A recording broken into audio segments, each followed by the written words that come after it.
Testing 1 2, testing 1 2. Let me know if y'all can hear me, hear me, hear me, hear me, hear me, hear me, hear me. Hear me, hear me, hear me, hear me. Hear me, hear me, hear me, hear me, hear me, hear me. Oh, the beard look good. Listen, where my beard all at? Oh, I don't see my that's my beard oil. That's that beard oil, you know what I mean? Um, I don't know how to take Creston. Creston look like he might be half a well, I'm not gonna say it. I'm not gonna say it. Hold on 1 second, y'all. Do I sound all right?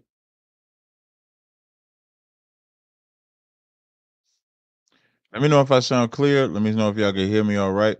Let me know if I'm coming in good. Let me know. Let me know. Give me a 1 2 1 2 1 2. Um. Okay. Yeah. Do I think Caitlin Clark deserved to be on an Olympic team? Absolutely. Listen, if Christian Leitner can be on the Dream Team, and they had Michael Jordan, Magic Johnson, Larry Bird, and all of them, this is one time what they doing to Caitlin Clark is pure hatred. Now I don't care either way. But if somebody asks my opinion, they're keeping her off of that team because of the attention that she'll get. That's all.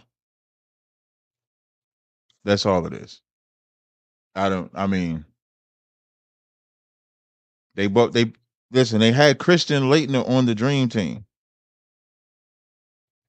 I mean, that's all you need to know. And Christian Leitner, what did he do in the NBA? Nothing. So that's just my opinion on there. While I wait for my brother Tommy, uh, me and this brother, I'm gonna tell you, that brother been busy. I've been uh uh what do you think about oh, hold on 1 second, y'all.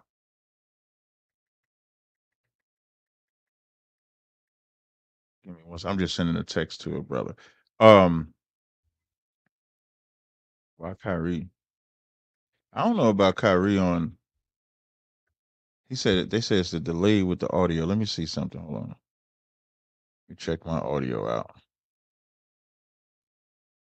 Let's see if I take that.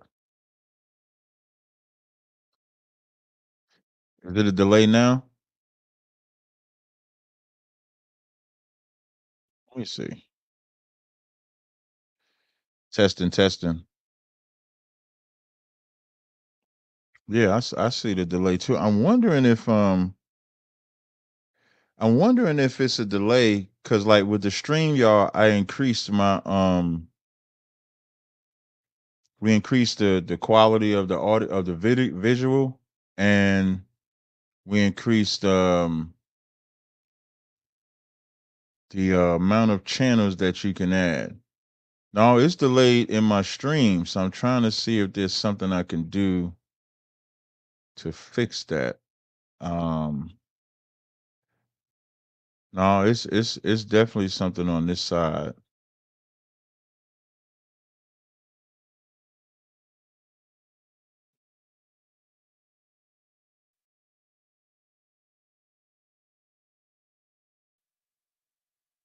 Let's see, testing 1 2.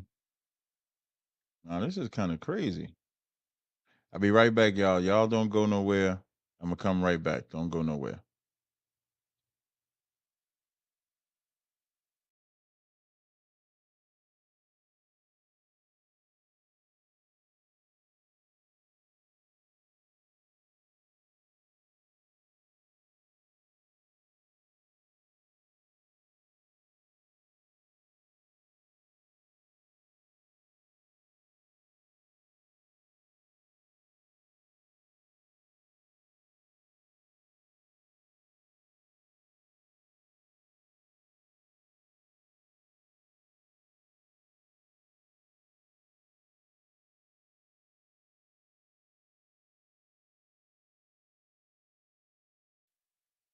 I think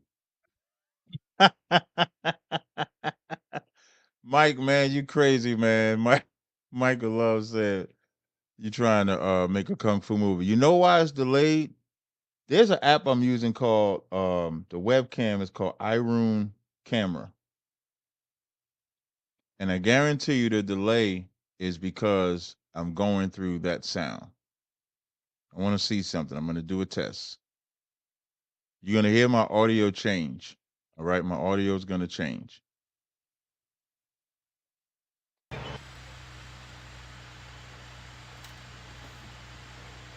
All right, now y'all tell me if the sound is delayed. Can y'all tell me if the sound is delayed or not? Is the sound delayed?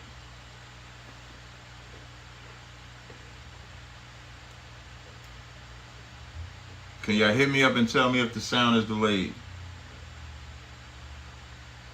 It's still delayed?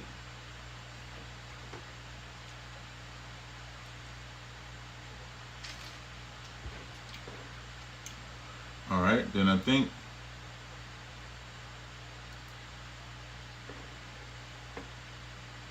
Okay, so let me put my audio back.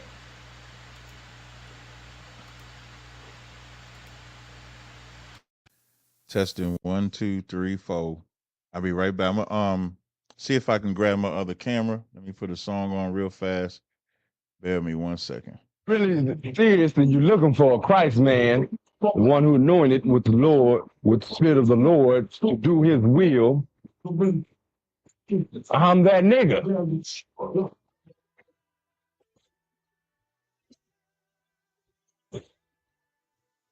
One West, 125th Street. Look, y'all put y'all faith in presidents like they gonna change this country. Run the league and let y'all play cause y'all gonna make a money. Fuck Obama, he ain't come here on cargo slave ship. What the fuck he do for blacks in his administration? I'm waiting, patient like a saint. Black, Hispanic, Native, they hate your ass the same. Hate Christ and they image, paint you as a slave. God ain't all love. Scriptures say you hate African soul niggas. They know we not the same. School to prison pipeline to get you off the streets. Put you in a cell toilet connected to the sink. Molested as a kid, she prostituted as a teen. The byproduct of Martin Luther King dream. They just took the yoke off, my nigga, we ain't free. We live in bleak in these wastelands of poverty. If you don't know the truth, then the lie sound promising. Prophecy, gift and a curse. Dylan started killing, they was sitting in church.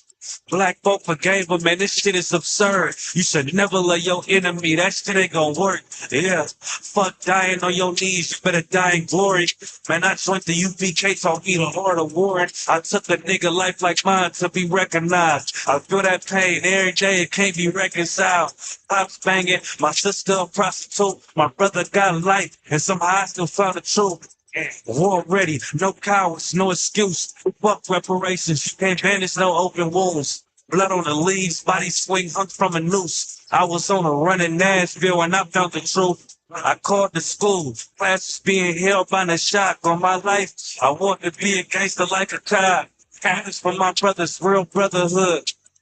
Everything we do, we got it out this book. My nigga, I can never be no African. UPK the only authorized acronym. I'm passionate about my brothers and sisters. We in hell, I ain't got nothing against them. That's another religion. If it ain't nothing you hustle, ain't he murdered by them and gotta love from your honor.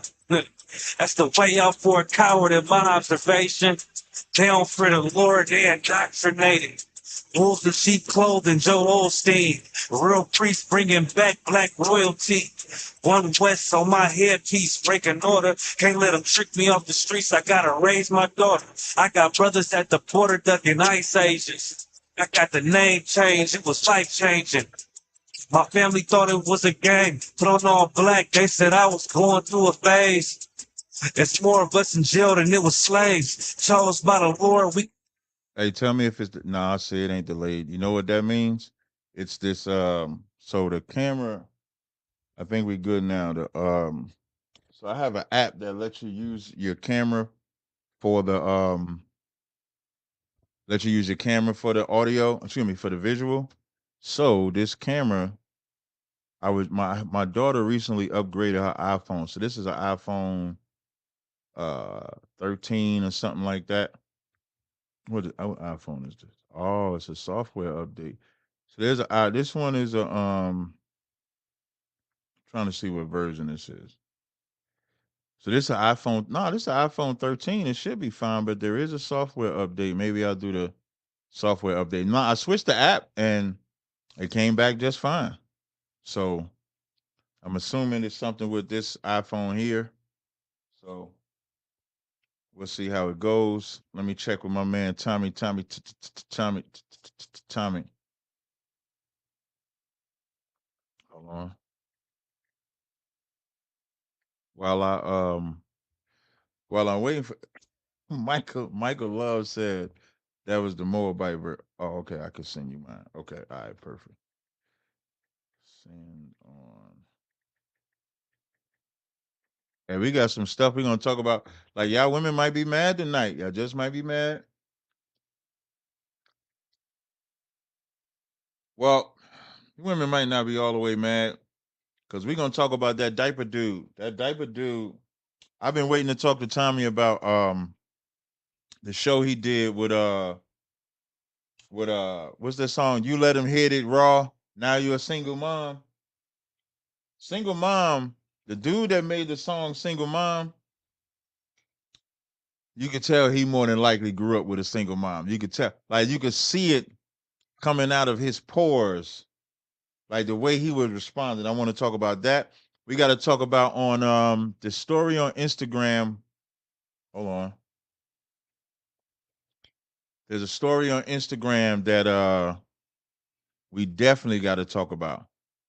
What the hell is that? Boy, I hate man. Let me go to my messages. What the hell is that?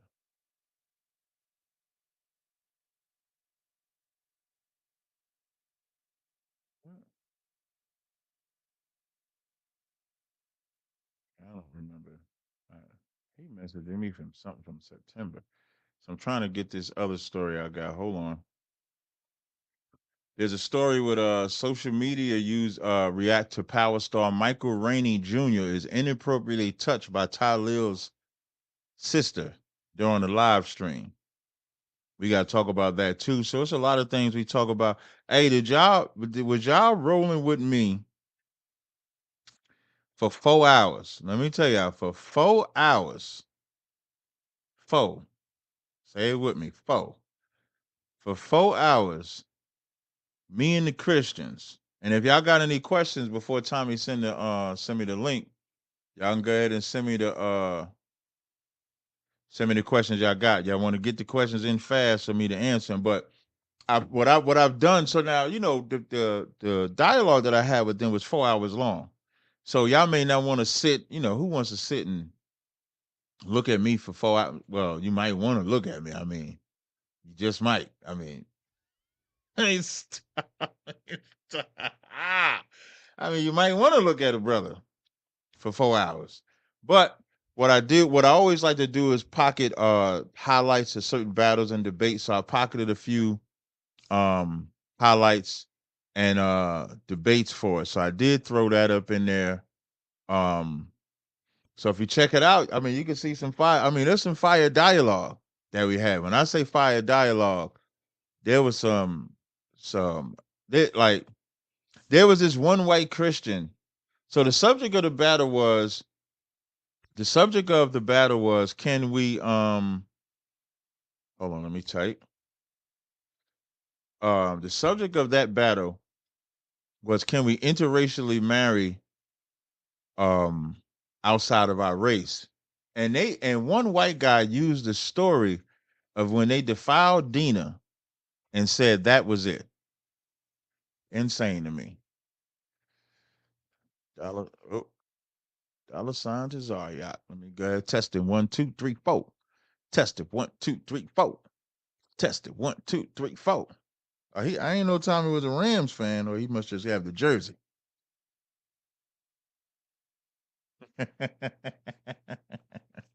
I gotta get that thing Tommy got at the bottom. Take your time.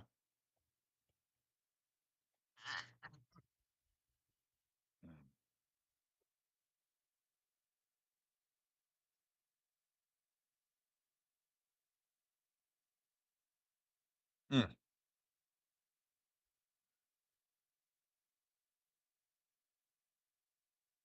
Yeah, you could tell they listen to Geno Jennings. I'm hoping one of the higher, I guess, like more. Oh, you was trying to put the growth for what the girl did.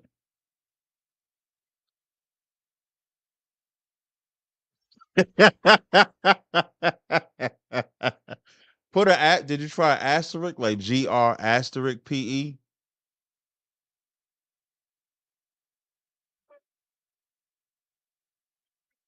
To where people wouldn't understand it, just so I can go ahead and go Right live. there It's you good go. stuff. There you go. So I you got to can get do it up things in like there. this. I got to look illiterate.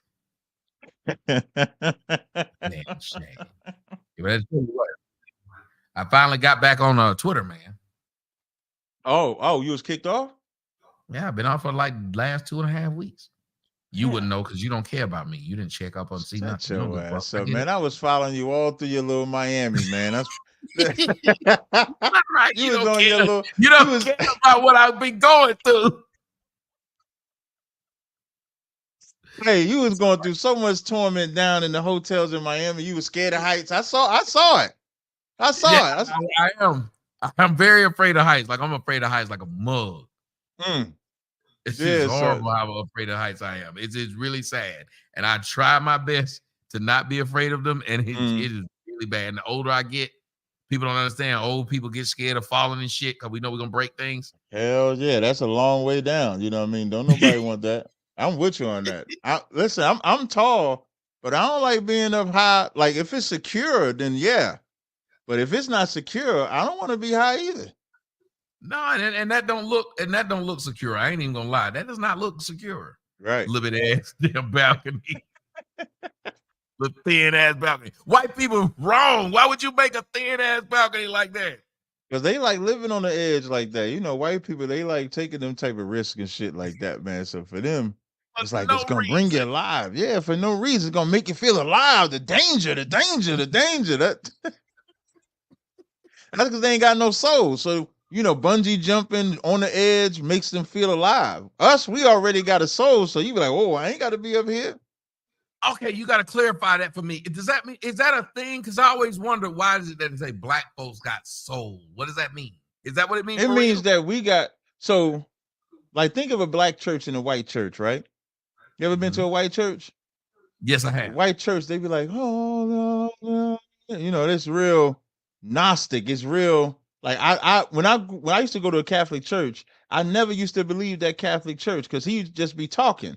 Now, when you go into like a black church, oh, the black church got soul. The black church, they singing, they dancing, they praising, and we're more excited like that. And then when you think about what like the white man be excited about, it'd be like usually dangerous shit True. skiing, skydiving, you know, shit like that. Jump out the window, jump out the roof. I want to go to the highest mountain and just, you know, they'll climb Mount Everest. A nigga ain't trying to climb no damn mountain because you fall off that mountain. You talk about falling from 5 feet up. Imagine falling from the mountain. So it's what they do that's a little different. I don't know.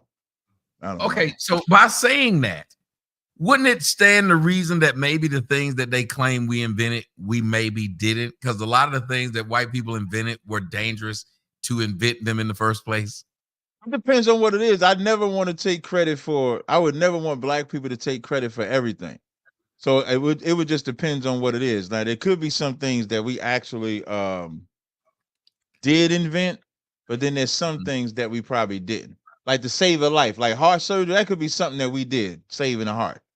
But if you name something crazy like bullets, we probably didn't make that. Well, them Chinese people, they've created the gunpowder. But I will say this.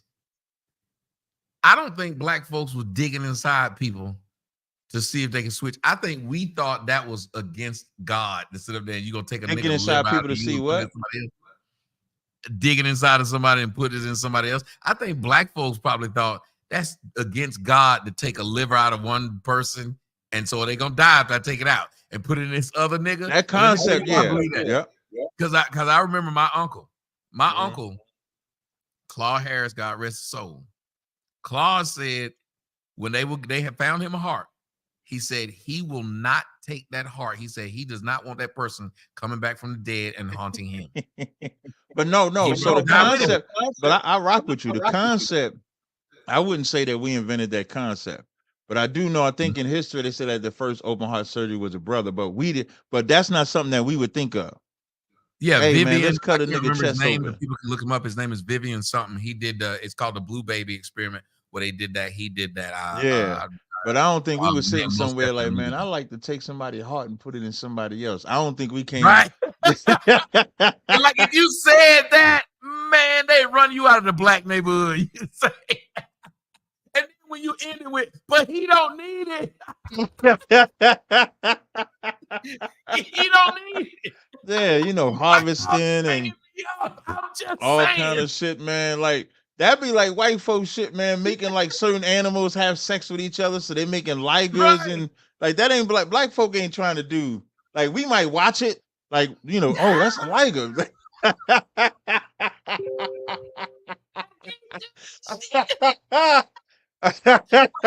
I ain't said we won't watch it. Yeah, we might watch it. Encourage it. Yeah, but we ain't encouraging it. You know, oh look at the liger. Oh, that's a goat and a sheep, or like mixing animals and stuff. I saw something.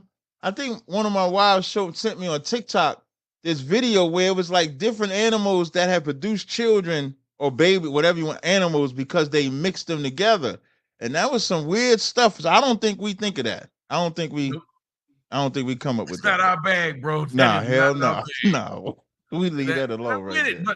But here's the funny thing. Like, people get upset. I don't never get mad about this shit. Like, I'm with it. Like, it's some shit that white people do. And it's just some shit that they do that I don't. Right. That's how I look at it. And I'm all right with it. I'm perfectly fine with it. I ain't got to be a part of none of that weird shit. Y'all keep that weird shit over there. We got some weird, crazy shit of our own, but I know that. Like, I know that. But I don't want they weird shit. That's all. Let them have their culture. Let us have ours. That's how I look at it. What y'all doing, what it is that y'all do, and I don't have to be a part of it, and I'm not even gonna get mad or talk shit about y'all doing it. I'm not that guy. You can't believe these white people doing that. They can do what they want to do. That's what they do. You know what? You know, I'll flip it a little.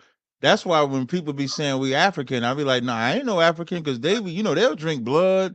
Like I remember I was watching that movie District 9. It's an old movie.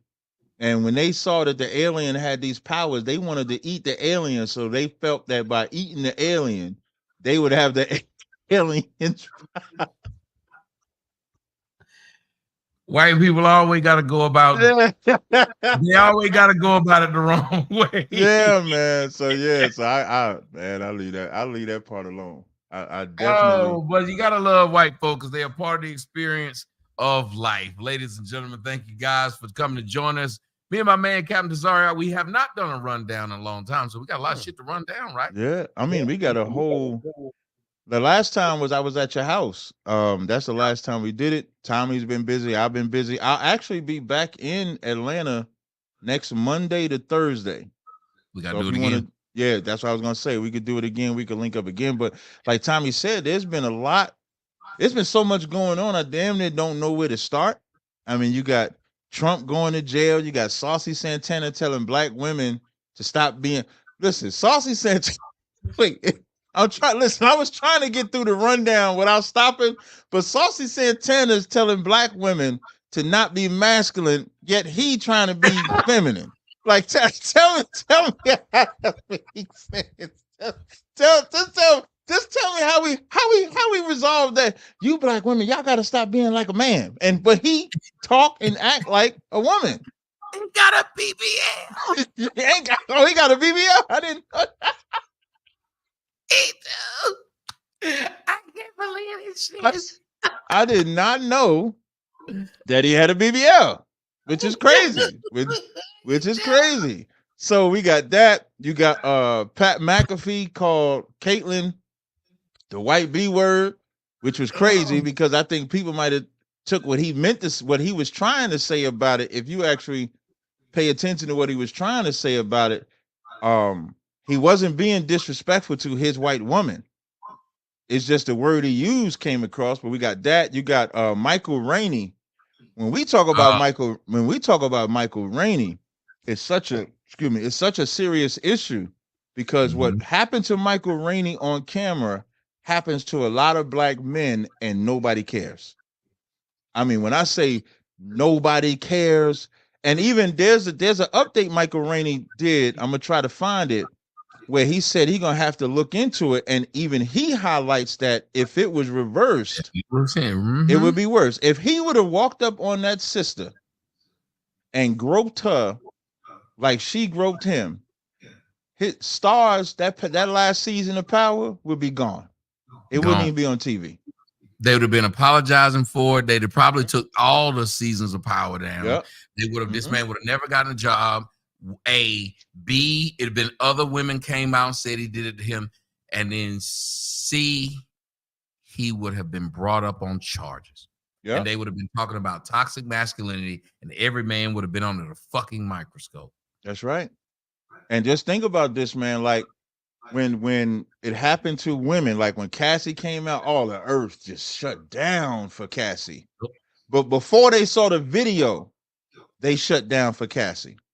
Here it is. We see what happened to Michael Rainey happen live, and nobody. I don't see the fervor. Where's all the black women with the equal rights? Where's all the people with equal rights? And what happens to a woman and happens to a man is the same thing. You don't see that. So we got that. And I want to talk about when I saw your when I saw you on the Fresh and Fit and the diaper nigga. Oh my God. I still don't know what happened. I don't know what kind of dude that is. See, maybe you spoiled me. You came over, you and your boy, y'all came over and y'all had a regular time. We just had regular shit. Nobody shit. Got nuts. Right. Nobody got nuts. Nobody did nothing crazy. Yeah. So I'm sitting up here thinking, well, I know he wasn't drunk. I'm not drunk. They're not drunk. We just started. So it's a long story, man. I was that was crazy. So I want to talk about, because when I'm watching it, first, what was funny is Tommy's sitting there like this the whole time. Tommy ain't buzzed. Tommy ain't moved to the left or right. Tommy, I think I text Tommy. Like Tommy had the greatest discipline ever because he didn't have no reaction. And because he was wilding, he calling him all type of B's, shut up. Like he act like the single mom he made the song about. He act like that mama raised him. Like you could tell, like there was no, because the song, I don't know if you ever heard the song before. I heard the song. The song was like, you let him hit it raw, now you a single mom. Yep. Or something like that. So I had heard the song and it was catchy, and of course it gets the frenzy going. A lot of black women. Wait, second of all, and then he be having diapers on his face. Like he be having like bro, he was wiping the sweat off his brow with the diaper. I don't know why. First off, he was sweating profusely in there. He was probably nervous. That's what I'm saying. Listen, I might not know karate, but I know crazy. And I saw this nigga was nuts. I'm not saying nothing of this crazy motherfucker. What I look like? I've been on public transportation, and public transportation when the niggas crazy as shit, you just sit there until your stop come. You get off and you go tell your friends, there's some crazy nigga was on here. But you don't go around trying to tell the crazy nigga to not be crazy. Word is bond. And I couldn't understand the diapers on his face. When he make the videos, he talking on it like he's singing with like a pack of diapers in his hand. Like if I take this phone, he like this with the diapers. You let him hit it wrong. I'm like, so okay. So if you can give and I know you might have talked about it already, but for my audience, like I'm assuming y'all was all scheduled to be on the show, right? Together. He was the last minute addition from my end. Okay. I was told I was going to be there. Then when I got there, it was he's going to be there, and I didn't know who he was, and I didn't know what he does, and I still don't technically know what he does. He's a I saw him on TikTok. He's on YouTube. He just makes those type of videos. As far as I know, the only type of videos he makes is where he goes at single women, and he talks about single women and what they do and how they talk to how they made the mistake of letting some man have sex with them and then leave them, and then now they're a single mom. That's his claim to Mhm. fame. That's why he doing all the diapers and all that stuff. And when I was watching the videos and he wouldn't let everybody talk, I wonder if he was offended that y'all didn't look at him like he looked at himself. Like maybe he thought he was like a big time cat. Like, hey, I don't Yes. know, I don't even know his name, but he walks in there like, why y'all not submitting to me? That part, and the Fresh and Fit, of course, has a reputation of going at women. So he figures this is the role I need to play, but it was forced. It wasn't like organic snapbacks. Like he started off when I'm watching the video, he called the girl a B like right off the rip. I'm like, God damn, she ain't even do nothing yet. Right. You let this bitch live. Let her Yeah. live. Like I at think least that let was the my show. problem. Yeah, I at least just let. said, whoa. You know, if I think you went left, you went far left. If That's I think you said something out of line to these hoes, man, I would say, man, stop talking to these bitches like this. Imagine having that conversation. These bitches don't deserve this, sir. You need to respect these hoes. Have some respect for these sluts, right, nigga. right. And so Tommy not saying that. That's how you know it was bad. Because Tommy, if they would have been out of order, Tommy would have chimed in with them being out of order. Because that's what he does. And even the Fresh and Fit guys is like, this is kind of like uncomfortable now at this point to still have Yep. this animosity, and they kept trying to tweak it down. And I just wanted to highlight, like, men like that, when you go, you're gonna see that their father wasn't there. They was raised by their mama, and not just raised by their mama. Their mama hated their dad, and more than likely took it on out on him. And the way he was responding is how women respond. All that emotionalism and even storming out. And when he left out and they had to escort him out and he doing all that fussing and stuff like that, all of that is just from an emotional man. I feel sorry for him, to be honest. Well, yeah, I was about to say, well, what you missed out on though was he was on this effeminate black dude who tried to go off on me, talking about I was backbiting, which I Backbiting. because he said I spoke about it when he left and I didn't speak about it when he was there. That the niggas just make up. When people hate me, they Mm. make up excuses. But he cried yesterday because he said the people been bullying him. He cried, and I said, "This man is his." And I said it to them when I was on the show. I said it on my show. He has mental issues, Mm-hmm. and I Definitely. felt bad for him because people keep using him. Mm-hmm. He got his whatever 15 minutes of fame, but the dude brought him on his show yesterday, and he was making all kind of money off that boy. That boy was sitting in his car for 4 hours talking to him, and for about 10 minutes, he started crying, Mm-hmm. saying that the people had been bullying. And again, everybody keeps saying this kid, this young man. I think it's because he comes across young and because he appears young. But he's 36 years old. This nigga was older than Jesus. Look at 36 years old, and that'd be the problem. Like, see, the gift and curse is black people look good when they age, but wisdom don't come with age. And Right. that's a 36-year-old man that clearly needs some type of counsel. Like being like if he was 20 on his in his 20s putting diapers and shit all over his face, We could accept it. but to be 36 years old, at some point you have to have a level of maturity. And like you say, he don't even realize that yes, you got your 15 minutes of fame, but now what do you do with like what do you have after that moment? Like if you don't have nothing to say and that's all you got to say, that's why you'll do the things that you're doing. And for people that are settled in it, like he's around settled people. So he was around the Fresh and Fit, he was around yourself. And so y'all been around Keep this, going. I'm just walking off no for a second. I problem. let him go. Okay. And so because the likes of a Tommy or a Fresh and Fit or anybody that has social media experience and they've been around the block, there's a term called one trick pony. What a one trick pony is, he got one thing he could do, and then that's all he could do. Like if somebody in playing basketball and they can only go to their right, you're gonna make them go to the left, and then once you make them go to the left, it's gonna frustrate them. So it's the same thing with that brother. He don't know how to actually sit down and conversate with women, and that's what that show. It's one thing to call a woman the B word, to call a woman a hoe, to call a woman names, to go back and forth with a woman. It's another to not know how to do it. And that's what he don't know. He don't know how to. And it was like 4 or 5 women, Tommy, the 2 fresh and fit guys, and he was out of place because that's an environment that he had never been in. If all he's doing is making videos by himself, he's sitting in his car. He's not around people. There's some people that are just not socially adept outside.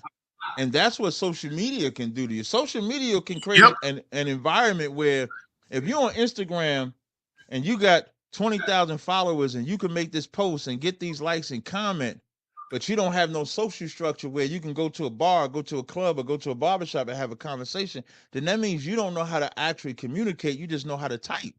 And anybody could look that up. And that's what it showed with him. He didn't know how to sit into an environment and was never tested, like never tested with his wit. Like if a woman says this, what do you do?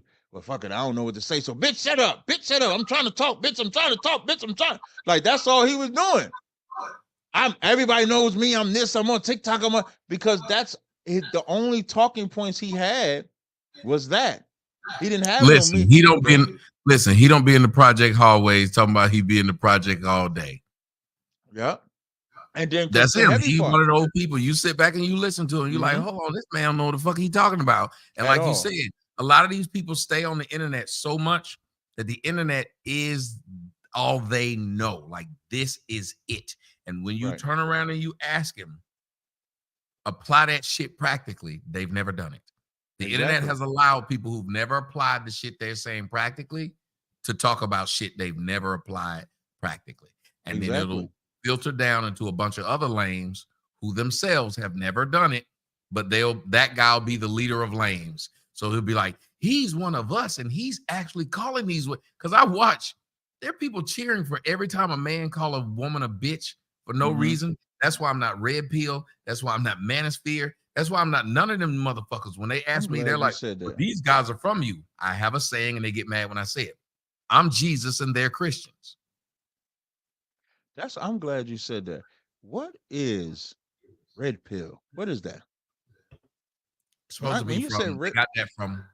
They got that from the movie The Matrix. When they ask you to take the red pill or the blue pill, if you take the blue pill, you just go back into the Matrix, and you won't know anything. If you take the red pill is the one that's going to wake you up and let you know that you're in the Matrix. But I get that concept. Yeah, me too. It doesn't sound like when you mentioned red pill just now, it don't sound like a good thing. It don't sound like they sound like the red pill is the blue pill based on the way you said it, as far as like the manosphere and stuff like that. So I was trying to see what is the red pill in that, like from that position. Like I don't know what that is. That's what I was asking. Those men, what they do is they're supposed to be waking men up to the evils and ills of women and stopping them from simping and being used by women. The problem is they're not waking these men up. They're actually just having angry men. They're using these angry men for their money because the angry man might work on computers or the angry man might work on all these things. And he have a job and your bitch ass didn't. So what you do is you get online, start talking and saying you're the mouthpiece for this lame. This lame gives you money. You get a bunch of views. Then you start being a man you never were prior to that. So every one of them act like they had a great job. Every one of them act like they've been a baller. Every one of them act like they get a bunch of damn women. And yet the people who follow them don't get any women. It'd be different if you start following them and you started getting women. But it seems like all they're doing is teaching you to hate women while they fuck women. Notice every one of the dudes will get caught with women. But they try to get all their followers to hate women. Yeah, that's like the hustle. I saw something on Facebook. There was a man group called Men Going Their Own Way. Yeah, MGTOW. Yeah, that's some weird shit. I hope the way they going lead to some women. Let me tell you something. Well, I think what they mean is all these things start off well. It's just like the leftist movement. Leftists started out well. These motherfuckers progressive and liberals. We're just trying to let everybody live. They started out well. Right. And then what did they do? They became worse than the people they told you were bad. They became worse than conservatives. Liberals are the ones now telling you if you say anything, you can lose your job, you can lose your career. That's liberals telling you that freedom of speech is gone. Freedom of religion. Now, if you pick religion, that's a problem. How you gonna tell me we need freedom of religion, but if I pick a religion, you tell me I should be religionless? How you gonna say you fought for women to be able to do what they want to do? Now, when a woman says she wants to be a housewife, you say it's something wrong with her. Yeah, it's I almost thought like they you could do whatever still they want to do. Why? right. But what you're saying is I have to do what you want me to do, Yeah, it's like and leaving that's one what these form of movements are. control. It's like leaving one form of control to go to another form of control Yes, under the guise of freedom. But it's really don't follow them as your leader. Follow me as my follow leader. me. You know what I mean? And then I make it sound good. And then once I rope you in, now I reveal what the real master plan is I want to control you just like the Republicans did or just like the Democrats did, XYZ like that. Yeah, that red pill thing was a little strange. When you was talking about the women's movement, it made me think about the story with Pat McAfee and Caitlin Clark. So somebody had asked me, did I think that Caitlin Clark deserved to be on the women's Olympic team? And the first thing that popped in my mind was Christian Leitner. I remember when they had the Dream Team and they had all of these Hall of Famers, and they kept Isaiah Thomas off, but let Christian Leitner play. So my position on this is, if Christian Leitner could be on the Dream Team, for sure, Caitlin Clark could play with these basketball First players. off, Because they kept Isaiah Thomas off because Michael Jordan didn't Michael like it. Jordan, Michael yeah, Jordan kept him off. right, Two, Christian Leitner was on because they had to have one college player, and because he had right, just won the national championship and he was the biggest name in college, they put him on. He came out to be a shitty pro, but he deserved to be on there based on yeah, his college resume. It's like Tim Tebow. His college resume is unmatched. His pro right, resume sucks. right, Caitlin Clark, her college resume means she deserves to be on that damn team. right. She scored more points than any man or woman that's ever played college basketball. The proof of the things that I say about black women, and I do not mean to offend your crowd, but I got to go there. This girl got them from flying Spirit Airlines. Before this girl came to the NBA, these bitches were flying Southwest and Spirit, and this is not a lie. The year she came in, they are now flying chartered jets. There is no reason for you to hate that girl. Imagine if before you and I started hanging out, I was having 100 people watch the show. Now that you've been on the show, 1,000 are watching. Right. And yet I keep saying, well, they here just to see much as to see me as they are to see you. No, they're not. When you weren't there, I had 100. Right. When you came, I had 1,000. Let me give you a great example. I was looking for tickets. My girl and I was looking for tickets to go see Caitlin Clark here in Atlanta when she comes. We're looking them up, and she plays in Atlanta, plays the Atlanta Dream. The tickets are $2,800 if I sit on the floor. They also are playing where the Hawks play in their stadium.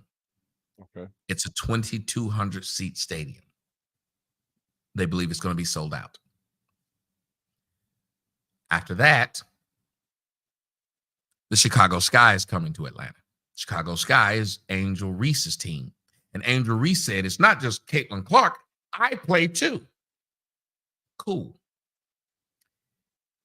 Angel Reese, they believe they're going to sell out the stadium when she comes as well. It's Black Atlanta. She should sell it out, right? We're Black. We should want to go see it, especially since we be online all day talking about somehow she being mistreated. The best way to prove that she's being mistreated is to buy her shit and show up. Except she's going to be playing in a 5,000 seat stadium because they're not moving it to where the Hawks are playing. They're moving it to where a high school is playing. The basketball game? Yep. Wow. They typically don't play in the big arenas. Let me give you another example. The Washington Mystics played last Thursday against the Chicago Sky. They played in the big stadium. They had 10,000 people show up. That's pretty good because when they normally play at the little stadium, only 4,000 or 5,000 people show up. It's pretty good for Angel Reese to bring 10,000 people to the big stadium. The next night, Caitlin Clark played the exact same team. 20,000 people showed up. 10,000 to see Angel Reese in black-ass D.C. $20,000 to see the white girl the next night. Yeah, you know, as you saying this, you know what black people gonna have to accept. Black women gonna have to accept that black men don't want to see black women play basketball, and white men and white people do. We listen. Why wouldn't black women and black people? And this is what probably you and I at our age we've started to figure out. There's a lot of people who say a lot of shit, but there's very few people who do shit. Who do it right? I agree. These people get online and they become activists. They're all arguing how about Angel Reese. They claim they love Angel Reese. Mm-hmm. Angel Reese's game should be sold out everywhere she goes, especially Everywhere. where blacks are. You cannot get mad at whites for supporting their white athlete. Right. That makes no sense. Imagine me getting mad at my neighbor for supporting his son, but I wouldn't support my own. But I think my neighbor should support my son. And I'm arguing with my neighbor over not going to watch my son. As I don't go watch my own son, they're complaining about white people not watching these black women, while these black women won't go watch themselves. Hey, before the Ain't no black woman buying Angel Reese's shoes, her shirts, her jerseys, tickets, none of that. Go on. They wear Sorry, Jordans though. No. What Right. you're saying is right. They wear Jordans though. They wear. I was watching this battle rap event. The girl that was rapping had an Allen Iverson jersey on. She didn't have an Angel Reese jersey.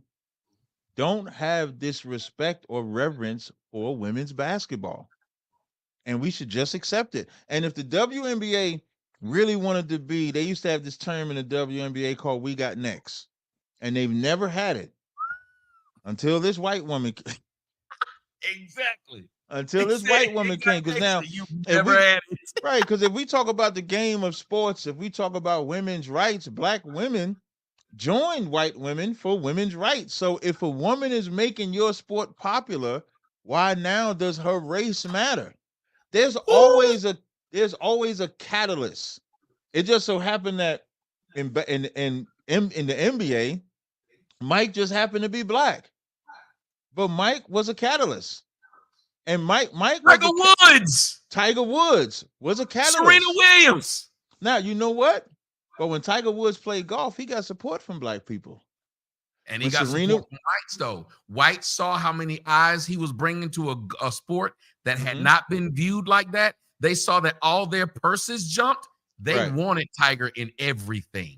No, you're right. The reason why I'm focusing on black people, black women specifically, is because they had that mantra. We got next. Well, in order for black women to have next, black women got to support black women. And if anything, this shows that black women don't support black women, and all they have now is this talking point against a white woman. So now the emotional side is they're only doing this because she's white. They're only doing this because she's that. I'm not talking about the players yet. I'm talking about the so-called fans of these players, the women that have this outrage as to why she's now getting all this support and they're not. Where was your support for before Angel Reese? You had a lot of other players. Candace. They had Asia Wilson. They had back when I used to watch it, Cheryl Swoops. They had Lisa Leslie. They had several black women. The one that fine, her name is something Swim or something Swim Cash. Yeah, they got a couple. They got some fine ones. Candace Parker was another one.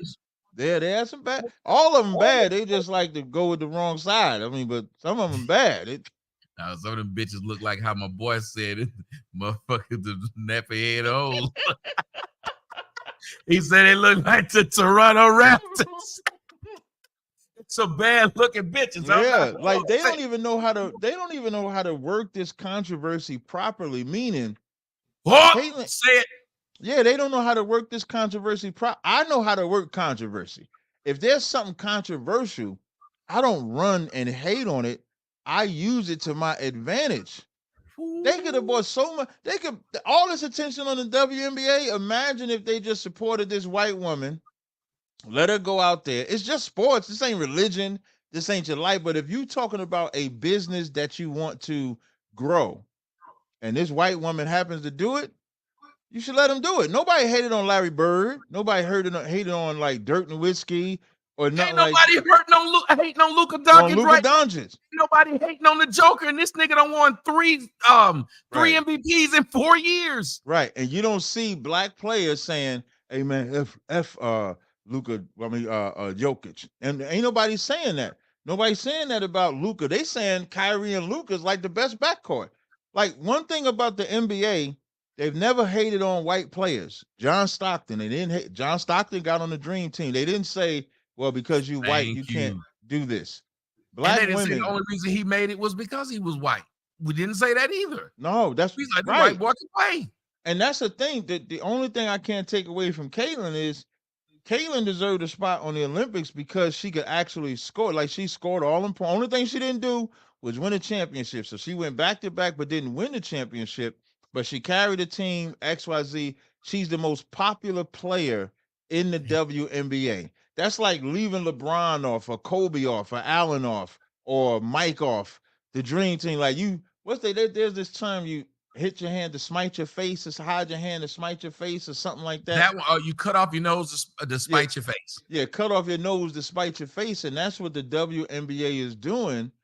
Because I don't know how that makes sense.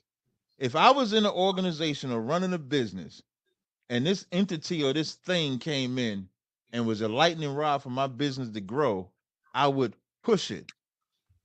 The women don't know. I always say, man, don't nobody hate women more than women. Y'all can talk about Yes. black men all you want. There's nobody that hates women more than women. Let me tell Period. you this though. If the Me Too movement wasn't pushed mainly by white women, it would have crumbled a long time ago because black women would have been arguing with each other over it. And it would have, I say these things, I say black women, and I know it's going to piss a lot of people off. I say black women ruin damn near everything they touch. Mm-hmm. And on Mars, I had a black woman tell me today, I used to hate everything you said. She said, but then I noticed I don't deal exclusively with black women. I don't like them. And if you notice, most black women will tell you they feel better around black men or men than women. They'll even tell you, I don't fuck with these bitches. These bitches catty. Women will say that about women. Every girlfriend you've ever had tell you that. Huh? I said every girlfriend you've had told you that about black women. Think about it. You, me, your brother, when y'all came over, we hung out. We was like, we didn't want this fucker to end. We was enjoying ourselves. Exactly. We ain't never sit up there and said, man, I'd rather not be around no other men. That's right. I'd rather hang around just a gang of bitches. And as much as I like women, I would drive myself crazy if I was around women all the time. I love my daughter. I'd be so glad when she leave, man. Because after a while, that estrogen is something. Is it not though? Do we not have a room in the house where we just go to be ourselves? Yeah, that's where I'm at now. And can't nobody come. I think it said that's where I'm at. I didn't know how y'all see I did it. He said, that's where I'm at now. I look right around. That's where I'm at right now.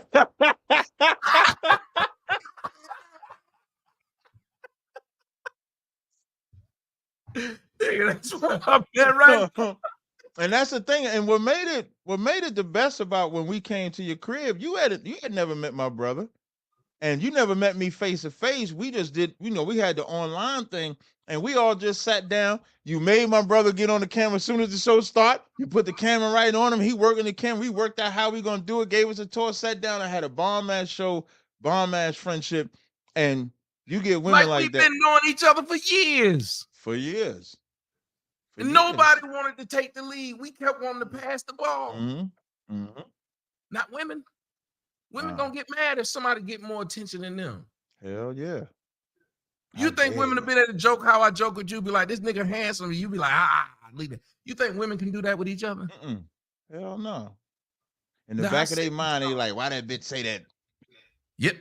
Well, the women will sit up there and be like, I'm not telling that bitch shit. I'm not saying, I'm not complimenting. When women compliment each other, like if she say you look nice in that dress to another woman, it's because she want that woman to say back to her, you look nice in that dress. Right.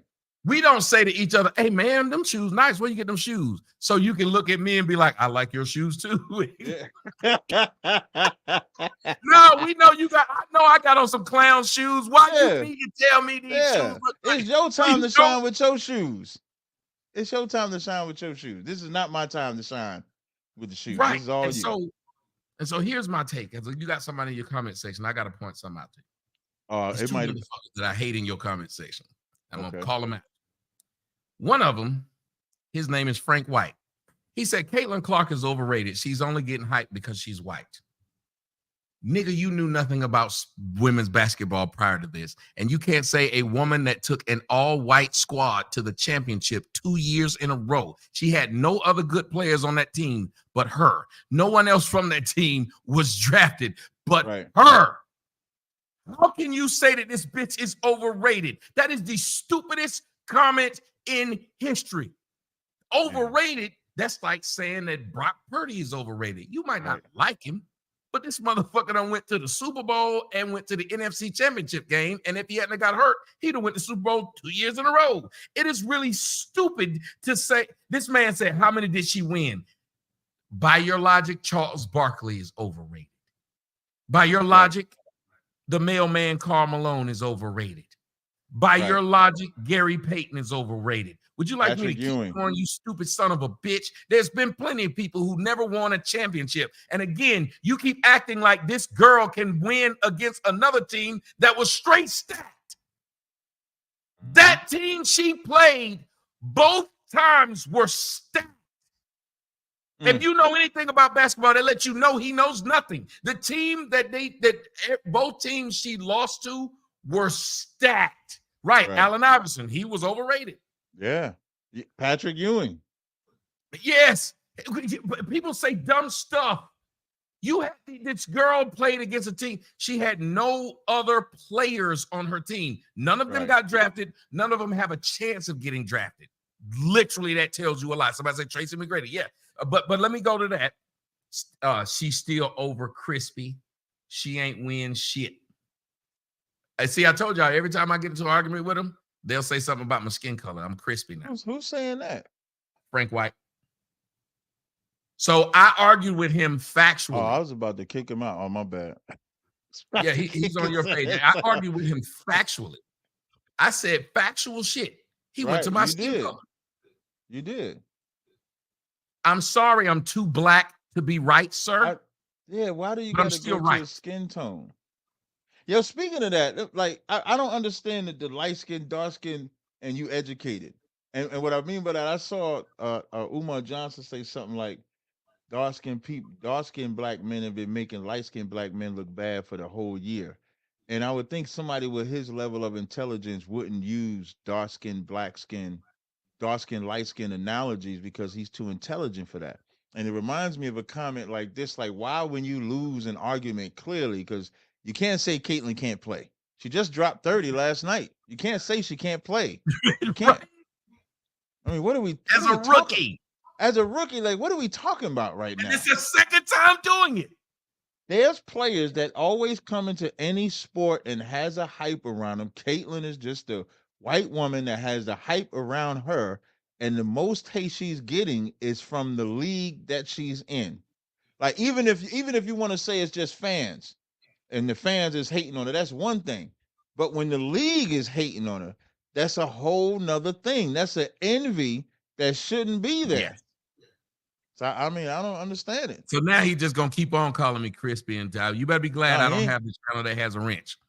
Because I'm gonna get rid of you, sir. Because I don't know why you a grown man. I just did.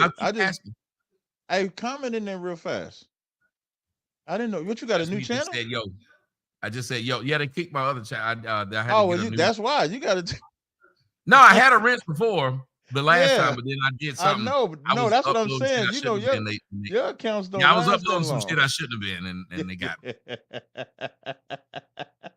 I got caught. I was out of line. I didn't know that it went to that channel, and you got the wrench now. You gonna stop laughing at me for shit going wrong in my life. Oh, every week, like you just told me about Twitter. You just told me about Twitter. You got to run it down to me. You got to hit me up like, hey, I'm off Twitter, I'm off YouTube, I'm off this 3 days from now. I'm off X. I'm off this. Like, you got to tell me. I don't know. I don't know that's it, man. Look, it was that was my Tommy bad. wake up and he Lie. gone. Tommy I wake up, deserve to go. get blocked. I deserve to get flagged on that one. It was I messed up. I was actually glad they flagged me so that shit didn't get out. Oh, okay. You must have said some real crazy Yeah, stuff I there. did. I was wrong. I'm not even Okay. gonna lie. No, not even gonna lie. I'm not even gonna lie.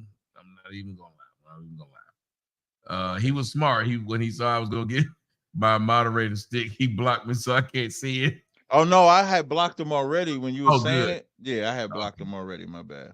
But it's crazy. Like somebody said, that's crazy that a grown man would keep on calling another man a name because they don't agree. And a name that you remember, I'm supposed to be the coon. So why would pro-blacks be using this type of language? And like you said about Umar, of course, dark and educated. Now I can see if he was making a joke.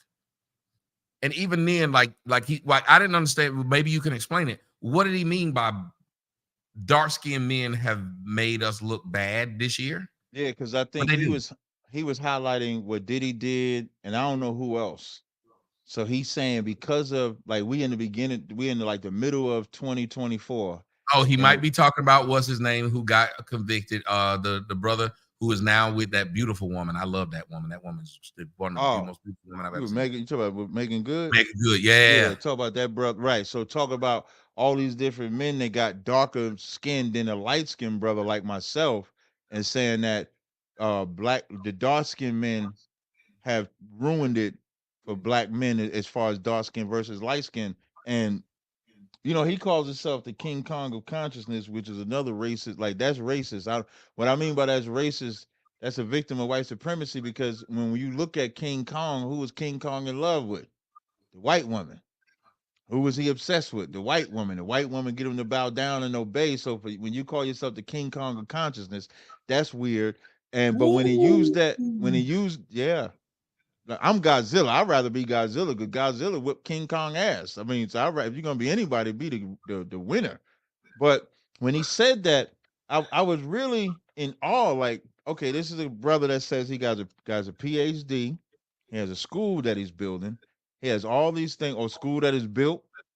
Somebody let me know if anybody's been in that school yet. And for him to put like somebody, but for him to put,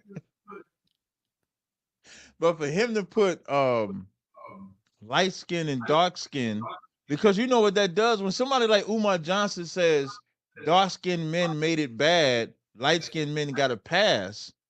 That furthers the separation and the stereotype. And it does. He was just trying to. I think I'm going to give him a pass on this. Let me tell you why. He was probably just trying to be this whole funny, like you said. This is a bad year for light. Like if some people might say it when they saw what happened to Drake. It's a bad year for light skinned brothers. Like it's a joke. Kendrick, I think amongst men, we joke, and it's not as deep as when it is about women. Women can't handle that joke, and I'm with you. He shouldn't probably be doing it because of what he does. But I think it was a lighter-hearted joke saying that, man, we dark-skinned men, we got to do better. We can't be out here getting caught up like this, like a joke, I think. But I'd have to see that should be said amongst us. Yeah, I think it might have been. I'll give him a pass for that, and I rarely give Umar a pass. I'm on its face, I'm gonna give him a bad pass on that one. That he didn't mean anything too bad, but I'm still with you. I see where you're going with it, and I want to say something to the other person in your comment section. Chantel commentary. Chantel. I gotta scroll. Chantel says, "Really, sir? Black people gotta support black people." Yeah, I saw that. I was going. That's what I thought you was talking about at first. I mean, you got it, but I saw that too. Go ahead. I'm gonna tell you, Chantel. It's hard for me to respect you when you put period. I have no respect for any woman who writes like that, any human being, because number one, you took your language from gay black men. That's gay black men's language. Mm-hmm. And you sitting up there eating their language. Then turn around and say, white women aren't the only people supporting white bald chick. Then she says, so only black women need to support black women. Black men don't need to support black women. Let me explain something to you, ma'am. If black women can spend all their time saving up their money to try and screw some basketball player doing NBA weekend, if they can sleep in U-Haul trucks like they did here in Atlanta, they were sleeping in U-Haul trucks trying to fuck these men. Yeah, you should then go to these things. Let me tell you why we used to enjoy playing basketball at the basketball court. Because the girls would then show up and wear their little shorts and sit and watch us play basketball. Now nigga ain't passing no more. He shooting all the shots. He shooting all the shots. He don't normally play like that, but now them women don't showed up. There he is. So, ma'am, if y'all wanted us to show up to the WNBA games, if we saw y'all there, we would literally go because you're there. We would do the same thing. Maybe we'd start showing up for All-Star Weekend, trying to knock up one of them girls during the All-Star Weekend. But you won't do that. But you'll go and watch these males play. And that's the point. If you won't go see yourself play, because white women would go see this white girl play. Then what would happen is little white girls would ask their grown white father, take me to the game to see Caitlin Clark. And so the white father would take. It wasn't no just random man just walking to see a WNBA game.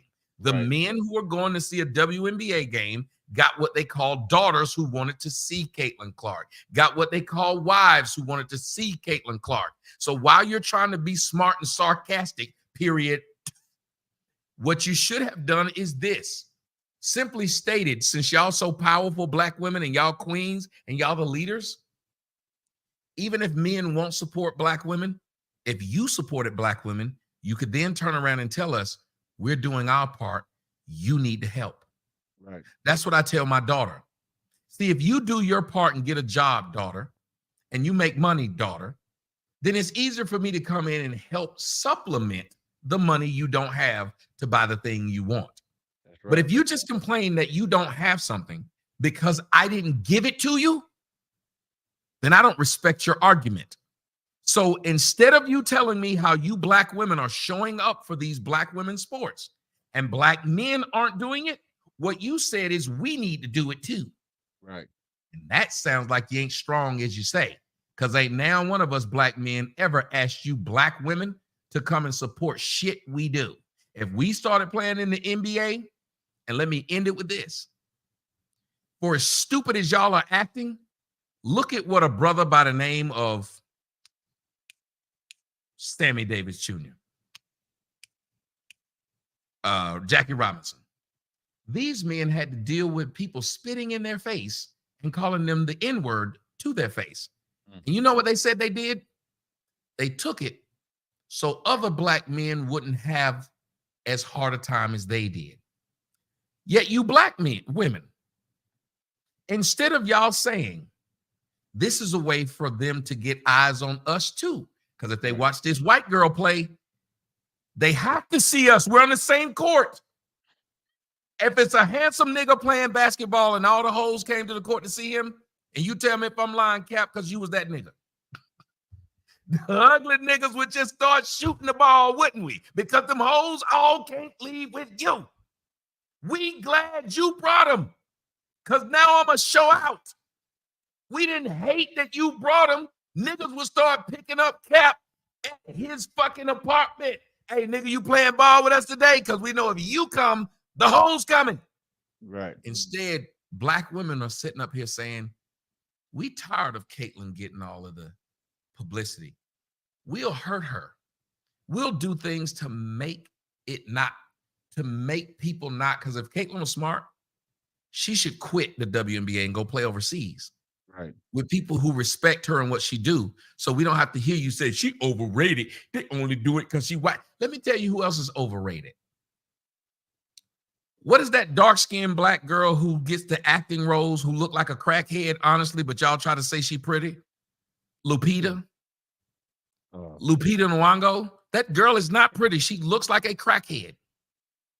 But because she's dark and they don't want to say anything else, white people put her in the movies. I said this on somebody else's show and they got mad because they had no answer. I said, you know who don't put her dark-skinned self in their movies? Dark-skinned people. Black people could put dark-skinned women as the lead in their movies. Right. Yet, whenever you talk about black shows like Martin, like Cosby Show, like all these, The lead girl is always Light skin. skin. Boomerang, Coming to America. The dark-skinned girls in Boomerang and Coming to America were whores. The light-skinned girls were the ones you wanted to marry. In both movies, both made by blacks. So when y'all talk all that shit, Lupita is only in white people's movie as the pretty girl. She ain't even in black people's movie as the pretty girl. Am I lying? I don't think she a crackhead though. I said I don't think she smoked crack. She just looks like one. She's just not. If you see her, they have to tell you she's attractive. In her everyday attire, she looks like a crackhead. In her everyday attire, she's not pretty. Because if she was, why is it niggas ain't going around trying to fuck with her like that? People don't even remember her name. And here's how you can tell they don't think dark-skinned girls are pretty. When you ask if dark-skinned girls are pretty, that's the name they throw. That's the equivalent of a white person saying, I got a black friend. And you know who was like, when I was younger and I was coming up, you know, it was like one of my, I thought she was so fine, dark-skinned girl. What's the girl from it, Living Single? I had a crush I on loved her. She married a white Erica man. Alexander. Nobody cared. She married a white Jill man? Marie, yeah, I'm mad. Erica Alexander. Yeah, the one that played the one with Maxine. She played Maxine Waters. And the other one, the one in Girlfriends. I love that dark-skinned girl. Her name was Jill Marie Jones. Yeah, she was fine. Now she was fine. Both married white men. Oh, she married a white man too? And no one is arguing or cares or say they ain't shit or say they sellouts.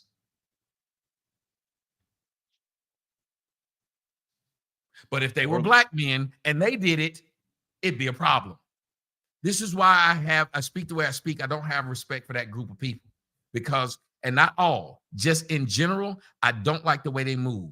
Because let me let you see something right quick as we go. Take a look at this, brother. Okay. Well, this looks like the bench production. You didn't get a lot of it in this game here. Talk about what they need to do going forward. You said what? The bench. Not score a lot in this game here, give you a lot of production. What do you have to do next in the next few games to help you guys most likely get to the next level? What does the bench have to do? Yes. What did you? I was saying that the bench didn't give a lot of production today in this game here. What do they got to do to help you all out as what they did in the previous game? What they got to do? What they do last game? That's a real question. You for real? No, what I'm asking is just really trying to get an idea of what they need to do. So what the bench do the last game? They actually played well. They played well. So what they do this game? Today they didn't do well this game. Okay, so what they got to do? Score, right? Yep. All right, bet. That's it, right? Yep. That's the main question. Imagine you never get interviewed, and now they're starting to interview y'all. Caitlin Clark gives a great interview, and yet the black chick gives that interview. What they doing? Huh? This is what she did. Face like that? No, watch. I'm not like watch. No, I saw it. That's the first thing I saw. See, I saw it. That's what I'm saying. She sat up there and did this, and I don't know why a lot of black chicks do this shit. Take their whole hand and push. They do this, and then put your hand right back where you like you did. Just do that nasty shit. And then what made it worse is this bitch was playing basketball and got on a lace front. You can see the glue in the front of her head, bro. Like the bench production. You didn't get. Look at the glue. Look at the top. Well, I ain't mad. I mean, she got to do what she got to do with that. But the way she during the game, maybe she you out there sweating, so the sweat can't come out because the glue's stopping it. So it's just stuck in the. Well, maybe that's a good strategy. She don't want the sweat to come down. Maybe. Let me stop.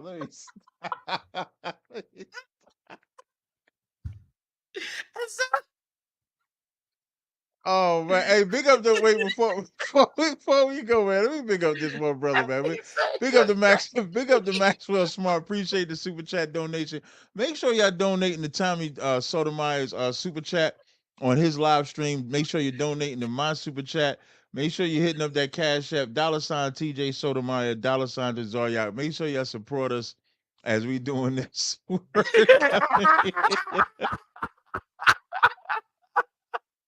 Bringing y'all this banging ass TNT show, man. Y'all know y'all missed it. You know you missed it. You know you loved it, man. Support these two fabulous co-hosts fabulous brothers that bring some excellent conversation. Sometimes together, sometimes you divided, but we'll never actually be divided except on a topic. That's it. So Hey, somebody in your comment section said Styles said the WNBA players have to be better ambassadors. We'll wrap it up with that. What do you think about that? Because it seems like that's where you were going. yeah, exactly. Exactly. Like they should have been, instead of them rookie hazing her, which is what they're doing. They're hazing her and phasing her out and really shutting themselves down. And they're showing that women hate women. They're showing that a man needs to step in and take control. Ooh. That's what they're showing. They're showing that those women are not fit to. Whoever was on that Olympic team, I guarantee you, was women justifying. Now we can't have her on here because what I would love to hear what legitimate excuse they got a 42-year-old basketball player going to the damn Olympics and not letting 20-year-old or whatever old Caitlin Clark go. What is the 42-year-old gonna do? And Caitlin is a great ambassador for the sport. So she goes over there, which is why they sent Michael Jordan, which is why they sent all these people. Helps with ambassador for the game, and literally made all these people in these other countries want to do what they saw. It made it international. Yep. They may sort of pick the best, most outspoken the players that people would know. So when they go out there, it brings more attention back home. If they want to fill up the stands, man, let me tell you something. If it was all white, they would use that black player up, and they should be using her. I would use her up like a white slave. That's what I would do. They use Tiger up like that. That's what I'm saying. Like I would use Caitlin like that would be my white slave. Hey, Caitlin, come to the Olympics. Hey, Caitlin, go speak. Hey, Caitlin, do this. Hey, because you get the benefits of it. Caitlin could be, and that's I don't had that white bitch on everything. Right now at the finals, she'd be a guest speaker at some of them damn games during the halftime. Literally, I would make her the face of this thing until, like you said, until she fell out. Yeah, that's what I'm about to say. She get tired of me. She'd be like, Master Tazaryak is too hard on me. Be like, somebody get Master Tazaryak. Come on, Master Tommy, talk to Master Tazaryak because he too hard on me. Somebody talk to him, but she would work her ass off to make sure that WNBA was great. Women just hate women. In closing, what we finding out is that women don't support women because the WNBA does not get the support that women give to the NBA. And women hate women so much that they won't let a woman be great so that they can fail. And let me finish it off with Black women are extremely jealous of white women. You won't say it, but I'll say it. That's my thing. Because if this was a Black woman, she would have at least got away with some of it because Asia Wilson was supposed to be the best player, but she doesn't get a bunch of advertising. They did the same thing. Black women are just jealous people. They did the same thing to Lolo Jones. I don't know if you remember who she is. She light-skinned and she ain't that good. But everybody wanted to watch her run track. Look up Lolo Jones. Bitch is fine. Black women came out talking shit about she ain't that good. Yeah, she ain't that good, but this bitch is fine and people come watch you so you can beat her. It doesn't matter that she ain't that fine. It's the same thing happened in tennis.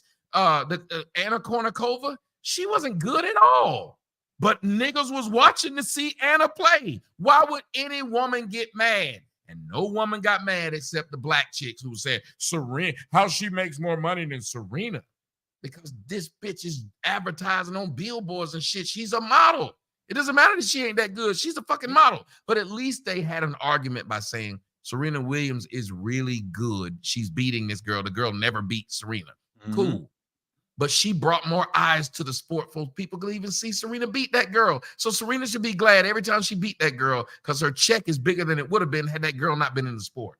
You know what? And one more thing you're saying that. You know what they do in the NFL? When a wide receiver breaks the record for what a wide receiver makes at that position, other wide receivers don't get mad. They get glad. Because now if he broke the record and I'm better than him, now I can break the record. Same thing with quarterbacks, same thing at the NFL positions. They don't hate on a player making more money. They want the player to make more money because now you just raise the market. Right? You just raise the market. Imagine Eli Manning The best Giants quarterback ever, at least. Imagine Eli Manning setting the record, and then Tom Brady like, I'm hating on Eli. No, he ain't hating on Eli. What he gonna say? Well, if Eli got that money, he only got 2 rings. I got 5 rings. I'm a shatter the record. Like that's how they supposed to look at it. But women, I'm telling you, a woman without a man knows nothing. She's smart and intelligent, but she knows nothing. Every woman without a man, you don't have the guidance that you need. I'm sorry. And that's why when women get with their man, if they're a good woman, they don't hang with their girlfriends no more. They get right up under that nigga all the time. All Wow, the time. you are so right. Like no white people got mad, no white players. Now the owners did about Deshaun Watson's deal because every player at that point realized, well, if they gave this motherfucker a guarantee, yeah, this nigga out there getting freaky massages and all that, and he still got guaranteed money. He out there getting happy endings and all. Every quarterback was happy about that. They wasn't one that wasn't happy about that. Oh, this nigga doing. Look at what Lamar Jackson did right after. Lamar said, right after that, I will not play unless I get this nigga money. If this nigga getting happy ending money, I want my money for sure. Like, thank you. Like Deshaun Watson probably got. Hey, good looking brother. We appreciate you breaking that record. I'm about to go through. Them owners was so mad about that contract because they like, fuck, now we gotta negotiate with this nigga's money now. Yeah, Cleveland was now stupid as hell. Person that came out and said a word about that white boy who played for my team, the 49ers, the white running Christian back. McCaffrey? He just got a new contract, yep. And every running back is happy for it. Hell yeah. Everyone. They've been waiting for Christian McCaffrey or anybody because remember the running backs, they were saying they was useless because you could just phase them out, use this person, use that. Now Christian McCaffrey get that money. Now the next running back behind him, like, okay, if Christian got that money, I can get that money. That women can learn, man. Y'all got to learn this hustle, man. Y'all got to learn. Y'all be so trying to be over a man when you really just need to be up under him, and you can learn something. Yeah, be up under him. What we got next on the rundown? Oh, we didn't get into the Michael Rainey. I think we need to go right in since we're talking about women. And I remember I was on that Clubhouse app. They be getting so mad because they be like, y'all be talking about women and stuff like that. And I told them all today, I said, well, y'all gonna be mad at me today. I said, because damn, they have these stories about y'all evil ass women and doing stupid shit and being able to get away with it. And this Michael Rainey story, I don't know. I'm gonna try to put it in Telegram to send you so that people can see the video, because when you see the video, it's more telling when you see the video. I'm gonna copy this link. I'm gonna send it to you on Telegram, and it's off of Instagram. So when you watch the video and play it, what y'all are gonna see when Tommy plays this video is you're gonna see Michael Rainey chilling, and it's gonna be children around and the whole 9, and you're gonna see her walk right up to him and grab his rod in front of everybody, and he got to play it off and fight her off. That's what we're about to watch. I'm gonna see if I can. I want to try to download it. Okay. Yeah, and that's what we're looking at, and the biggest problem I have is that Black people or people in general need to realize how predatorized Black women are to Black men, and how Black women feel that they can do whatever it is they want to a man and should not be held accountable for their actions. That's not, I guarantee you, that's not her first time doing it. She to know that that's a live camera, to know that this is a famous actor and still be comfortable to just grow. She probably walking around grabbing everybody ride. That's how I got to look at it. I have to look at it like that because remember, when they talk about Diddy, what he did to Cassie, they bring up Kim Porter. They say he didn't just do it; he doing this to everybody. So if a Black man that gets found out to be abusive to women is doing it to everybody, this woman also has to be looked at the same way. Y'all want equal rights, right? Y'all want it to be fair. I'm pretty sure that this brother, Michael Rainey, did not expect to be chilling around children, chilling around his homies or the cat he was doing a live stream with and have his rod play with. You got it? All right. All right, so ladies and gentlemen, we're going to load two things. And if I'm not mistaken, you can tell me if I'm right. Her brother is a streamer, and he had to come out and make an excuse for what she did. Right. That's so correct. The first thing we're going to do is watch it, and then the next thing we're going to do is watch the brother make an excuse for what happened. Here it is, ladies and gentlemen. You guys make your own decision. Has worked a job, has more than $1 million. What you have to do, for those who are not looking, if you don't understand, look in the back left. The brother right there with the glasses on, that's who we're talking about. Look at the girl who's half her face on the left is in the screen. You see her arms, she's messing with him, and you see his face. He's trying to stop her, and it started this way. Watch as she comes into the frame. Everybody in here has worked a job, has more than $1 million. Y'all never worked, y'all never did nothing. Look at his face. He said, whoa. First thing she did was grab his dick. Everybody in here has right worked there. a job, Boom. has more than $1 million. Y'all never worked, y'all never did nothing. That is. Y'all literally have 5 minutes of max. Look at him. He's and y'all gotta get out, okay? 5 minutes? You know how much 5 minutes is? Okay. And in front of kids. Those are They've never worked in front of 3 kids. They never worked a job, but they can party with us. Yo, anybody need water? Anybody need water? Nah, we good, bro. No, paper towels for them. Paper towels. Now you see him coming over because he must have seen what happened.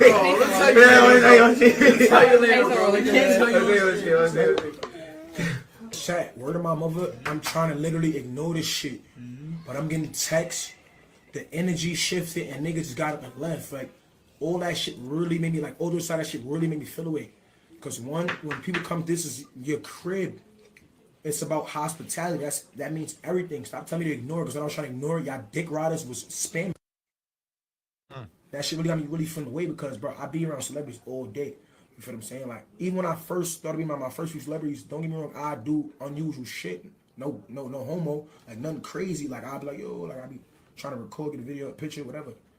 But due time, you feel what I'm saying? That shit don't really mean nothing to you. We all equal, we all the same. But she never seen somebody that caliber, so she start, you feel what I'm saying? And that's my sister, so like I'm not gonna say nothing bad about her. I'm gonna just check and tell her like you don't gotta be on it. We all the same, we all human. If he's here for me, he's here for you. Family Sunday dinner shit every Sunday. You feel what I'm saying? I got people telling me you gotta be aware who you have around when these type of people come. Why should I? We all equal. You feel what I'm saying? It's gonna be, we all got a mutual agreement and it's about respect. Shit got me dumb mad, bro. Like, I'm yo, chat. Nothing ever got me more mad than this, bro. This is a perfect example of a man raised without a father and this over respect for black women. He doesn't feel he can chastise her. He'd rather say something about the dude who was violated. Now, I don't know you like that, Cap, but I'm assuming if it was your house and you got your wives and you had brought me over there and you got your daughters, and if it was some woman, even if it was your niece, and maybe it was your sister, if she did that and you saw it, I believe you check her because I'm your guest. And there's no reason for this person to make me feel uncomfortable in your house. Am I wrong? No, you are absolutely right. I'll go one step further. I would have known she was a hoe from the gate and wouldn't have brought her over. Ooh, say it again. I would have known she was a hoe from the gate and wouldn't have brought her over. He said on there, she never met somebody that caliber and just reacted. So you telling me, because you ain't meet somebody of that caliber, the first thing you do is let me grab his rod. Let me walk up to him, grab his rod, rub on it, playing with it, because I never met nobody like that? That's what he wants us to believe. The person that, now, if he knows that, and now he knows that she does stuff like this, because he said she never met nobody of this caliber. So of what other calibers, what did she do? He knows his sister. He knows it. He just didn't think that the brother with Michael Rainey would get offended. He thought Michael Rainey would accept it. I want to read what Michael Rainey said. This is a post that they just put on. I'm gonna share my screen real fast. Hold on, let me present. Put it over here and I'll throw it up. Yep. Let me see. No. Present. And as you can see, I'll read this while you're looking for it. Somebody Okay. named DRXP Lord said he just came out with a statement saying that she's banned on streams. And the only reason that's happening is because the pressure from the public. Because Right. as you see, his first response wasn't to say she's banned on streams, because his Which is first horrible. response should have been A, to get her out of there, not say he was acting weird, and B, it should have been apologize to him and say she'll never, because I just don't understand why we forgive the shit that they do. And I hope we get deeper into it about, like you said, this is a pattern that has happened with a lot of black men and we ignore it. Go ahead. What you got on the Thank screen? you. I appreciate it. So what we're looking at on the screen right here, this is what Michael Rainey said. Michael Rainey Jr. is processing after being inappropriately touched without consent on a live stream. On Sunday, the 23rd, the 23-year-old Power Book 2 Ghost Star made a guest appearance on Twitch stream hosted by Ty James. At one point in the video, which has since circulated on social media, a woman can be seen entering the left side of the frame and reaching towards Rainey's groin area, which is blocked from the camera by a child standing in front of the actor. Now I'm gonna read all this and come back. Rainey reacts with an uncomfortable expression and looks around the room before the woman leaves the frame. The actor left the stream shortly after the incident. Rainey released a statement about the situation via an Instagram story. At this point, everyone has seen the video circulating online. He said, I am still in shock and don't know how to fully process what happened last night. This is an unfortunate situation that I can't condone in any way. I can't take it lightly because I know I would be in serious trouble if the roles were reversed. The fact is, sexual assault is never okay, regardless of gender or status. The act to continue. We're all human and we should respect each other. Most importantly, we should always respect ourselves. That's what he said. And I think what he said, good. Go ahead. No, finish up. I was going to say, when he said, when they telling you that this happened in front of children, that's what makes it even more worse.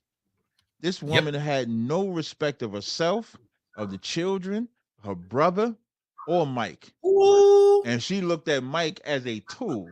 She was hoping grabbing that rod, Mike would roll and say, ooh, I'd like to have sex with you because you grabbed my rod. Yep. Because I am a mule. It's almost like when we always talk about during slavery, like how black men was used that way, over-sexualized. And here it is, you have a black woman over-sexualizing a man that she's supposed to be looking at, or excuse me, that the brother brings over as his guest. Ty knows his sister's a whore, period. Nobody's going to convince me. Read that for me, brother. This is here's another video of Tommy, it looks like. Excuse me, another video of her. That's her. Oh my God! No! Look at how the brother is looking at her, and this is how it started, bro. Why didn't he pull her off? Why didn't he say, hey, I was about to say, hey, bitch, why didn't he say, hey, get off of him? Like, why? Like, she's from, like, she big. She ain't no little girl. I ain't realize she was that big. You know, Mike ain't that big. Look at Mike. And Mike being a good brother, thinking this is a fan. I'm going to hug her. And she about to take him on that bed right there. Them niggas wasn't in there. Yep. Look, watch it. Huge girl. Oh my God! No! Don't let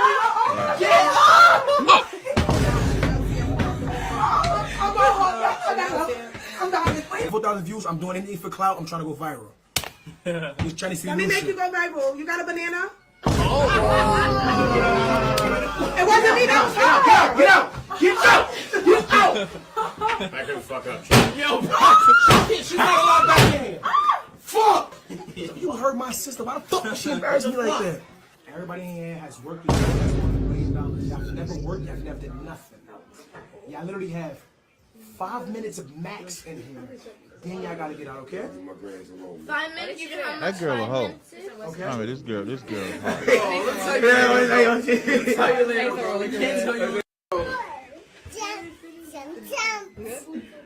Yo, I can't be the only person who saw that. I cannot, bro. I can't, bro.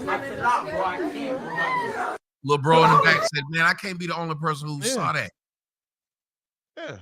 And you got to remember. And here's the thing: like, I'm glad you said that about. We don't have feelings, and they want us to feel bad. Them white girls, when they with y'all, they just using y'all. What are y'all doing to us? Fuck what the white girl is doing. What are you doing when you have an opportunity to treat this man with respect because he treated you with respect?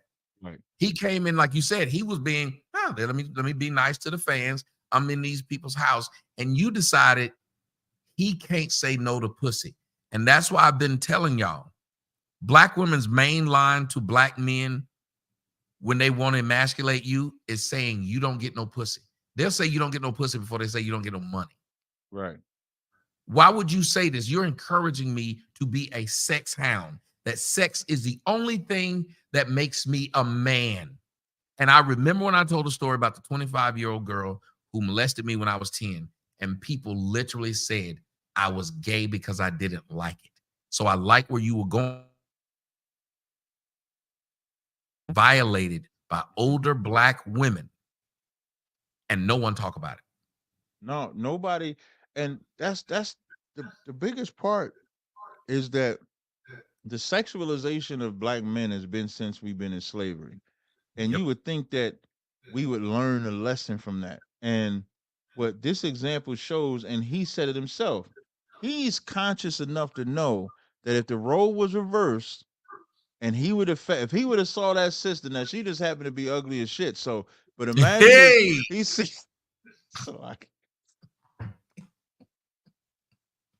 so imagine if he sees this sister and fawns over her like she fawned over him. What and on the same everybody, like I remember in that movie A Time to Kill when he was trying to get white people to understand why Samuel Jackson did what he did. And he says, close your eyes, right, and say, close your eyes and said, imagine if she was white. And it helped them realize it. So now for black women, imagine if that was a black woman and that was a black man doing it to him. Maybe you can understand then. Because for some reason, like you said, you told your story, what happened to you, and you was told you were gay because you didn't want sexual advances and to be molested as a 10-year-old. Like a 10-year-old, it's damn near like black men are only known for fucking. That's all we're good for. All we're good for, whip out your dick, put it in my vagina, pump me up and down, and then leave me afterwards. And then we'll tell you you ain't shit when you just give them what they asked for. As opposed to, she should have just sat there, met him, let the brother do the job, but she couldn't resist that demon. I guarantee you she's done that before. If we was to dig in her past, we would find some young man that she's touched before or forced or fondled. In the black community, they do not want to talk about how black men are over-sexualized by women, pastors, and other men. We don't never want to have that conversation. I remember up here in the Bronx, that crazy guy, he go by that crazy guy Hassan Campbell. That guy Hassan. Now I know Hassan Campbell because when Hassan Campbell first came out with the story, I interviewed him. I took him. I did a lecture for him. This what he was saying. This before he went crazy. But I did a lecture for him, and I'm thinking Tommy. And so Tommy, this is my whole point. It was him and the guy Ron Savage, and so they was like, this is going on in the black community. So I go and speak for the black community. Now, of course, Hassan Campbell is batshit crazy now. But I'm not gonna let you talk bad about Big Papa Poopy Pants. I'm not gonna let you do it. I'm not gonna let you. This is you're not gonna talk bad about Poopy Pants. Now go ahead. Because in the beginning, Hassan was like a sincere brother that you wanted to grab, and a lot of people stood behind him. It was myself, Star from the Stormbook. Oh, my bad, Paul.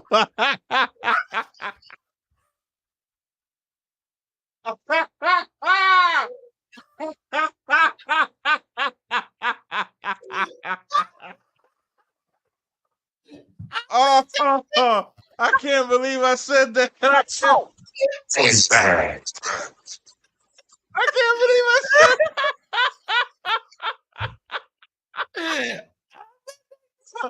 A lot of people supported him. I'm gonna remix it. I'm gonna remix it, Tommy. I'm gonna remix it. So a lot of people, a lot of people supported him. Myself, Star, the Sinetters, and everybody. But then, of course, over time, I think the social media, he reminds me of the Hit It Raw dude, where he didn't know how to really deal with it once he got the fame, and he's stone crazy now. But nobody will ever address the elephant in the room is that black men are over sexualized. So a lot of times when black men are groping, when they're trying to have sex with everything, it's because someone over sexualized Thank them you. as a kid. Thank you. Damn And it. that's a conversation we don't want to have. It's always about the little girls, and of course, little girls get touched. I'm not taking that away, but people speak up for girls. Nobody speak up for boys Yes. at all. They always get vilified. I remember when Eddie Long was caught with them little boys, they was vilifying the little boys. When the little boys is trusting the pastor, thinking this is this love that the pastor has, when we all know it's not. And all Eddie Long had to say was, I ain't throw one stone yet. And now he got all the support in the world. And I believe the boy either tried to kill himself or did. But he tried to do that to him because nobody wants to speak up for him. And here it is, you have a celebrity, Michael Rainey. And let's see what happens to this girl. Somebody said in my chat, Cap, if you would have kept talking after that, you said it would have flew right over my head. Okay, maybe I should have kept talking. It was my fault because I fell out laughing. That was my bad. But when you I'm glad because I shouldn't have said that. I shouldn't have said that. You could have kept on going, but I couldn't stop laughing. I was trying not to laugh, but I think what made it more funny is how you didn't catch it because you were just you were just talking. You didn't mean it that way, and I'm childish. I for sure didn't mean it that way. So I gotta apologize to her son. I am childish. It wasn't his fault. I started laughing because I need to grow up. Now, that being said, you're 100% right about that idea of we stand up for a girl being violated. There have been several stories of men going to either whoop the person's ass or doing more than that when he finds out he did something to his daughter. That's correct. And many times we'll do that even when our daughter is 16 years old. So she willingly made that damn decision and we'll still do it. That's right. But we got little boys out here who are being violated by men and women. You got the boys and girls, the boys club. You see what they're doing to them boys in the boys club. We say nothing. The Catholic Church, see what they're doing to them boys.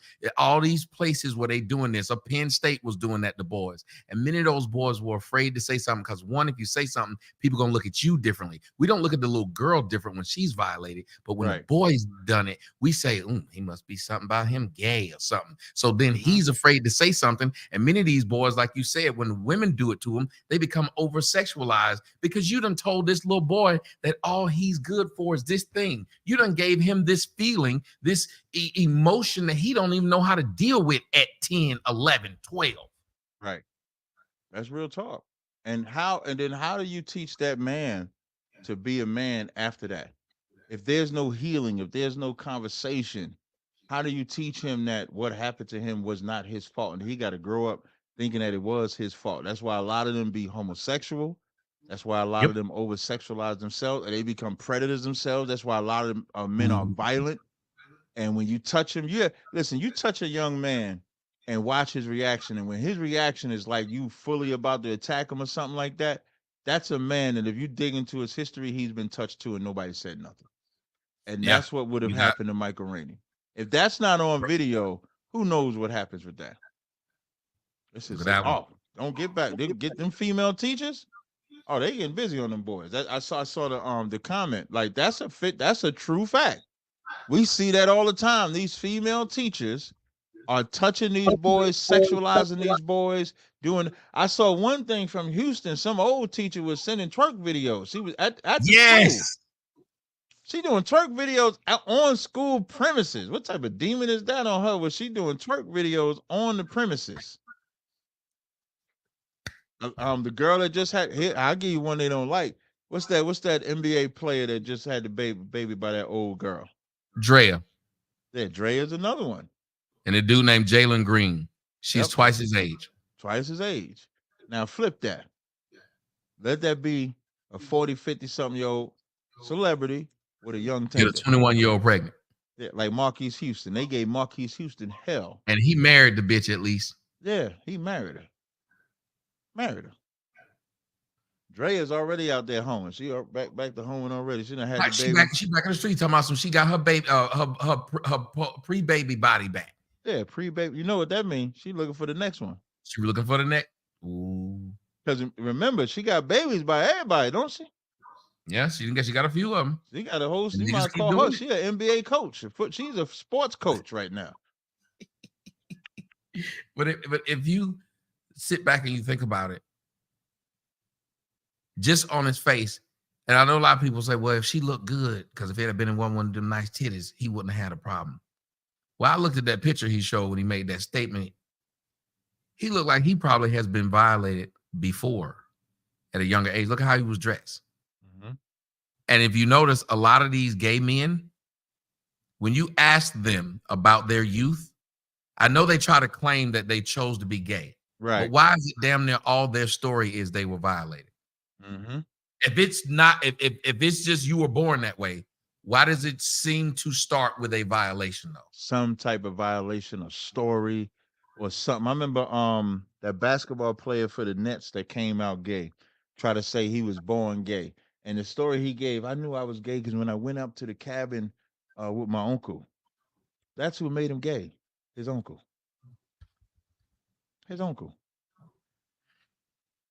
Like we gotta have like these are real conversations. Like there's a lot of black men that don't get spoken for, don't get a voice.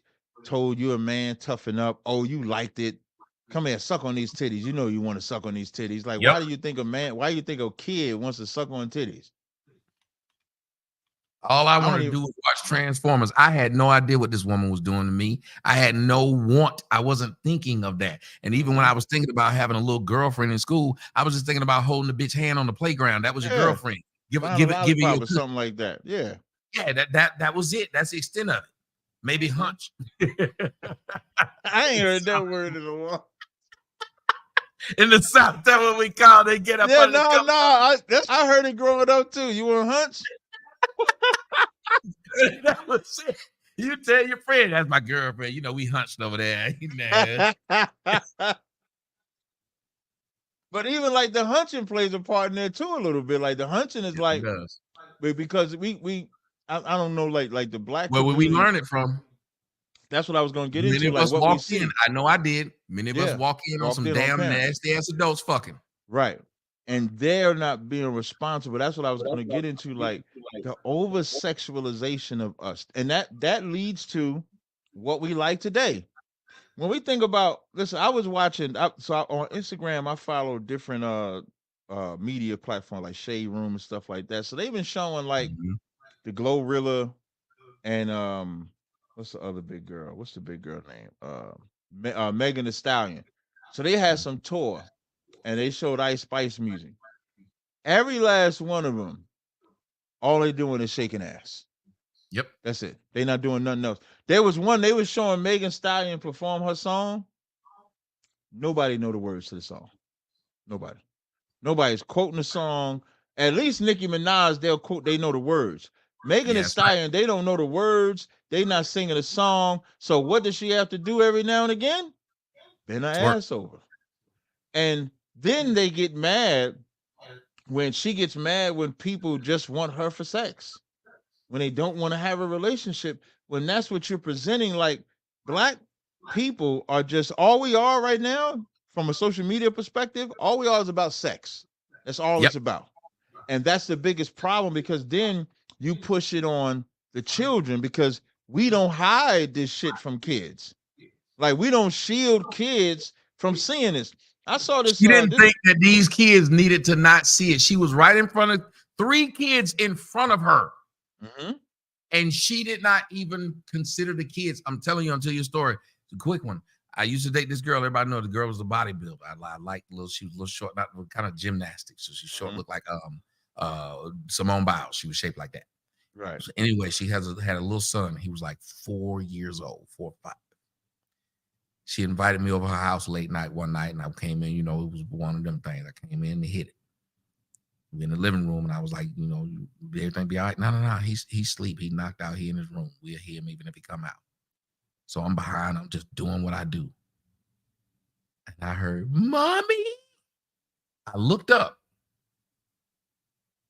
I see this boy's eyes looking at mine, and he's watching me behind his mama, ass naked.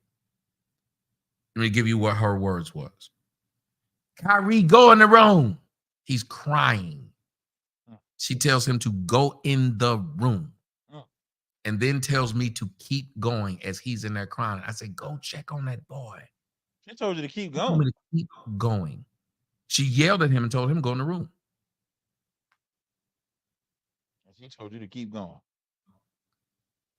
Because she don't care. That he ain't going to come out no more after you done told me he wasn't going to come out. And I said, "Go in there." And after she went in there to go check on him, I put on my clothes. When I came back out, she said, "Why you got your clothes on?" I said, "I don't feel right. That boy is traumatized. Right.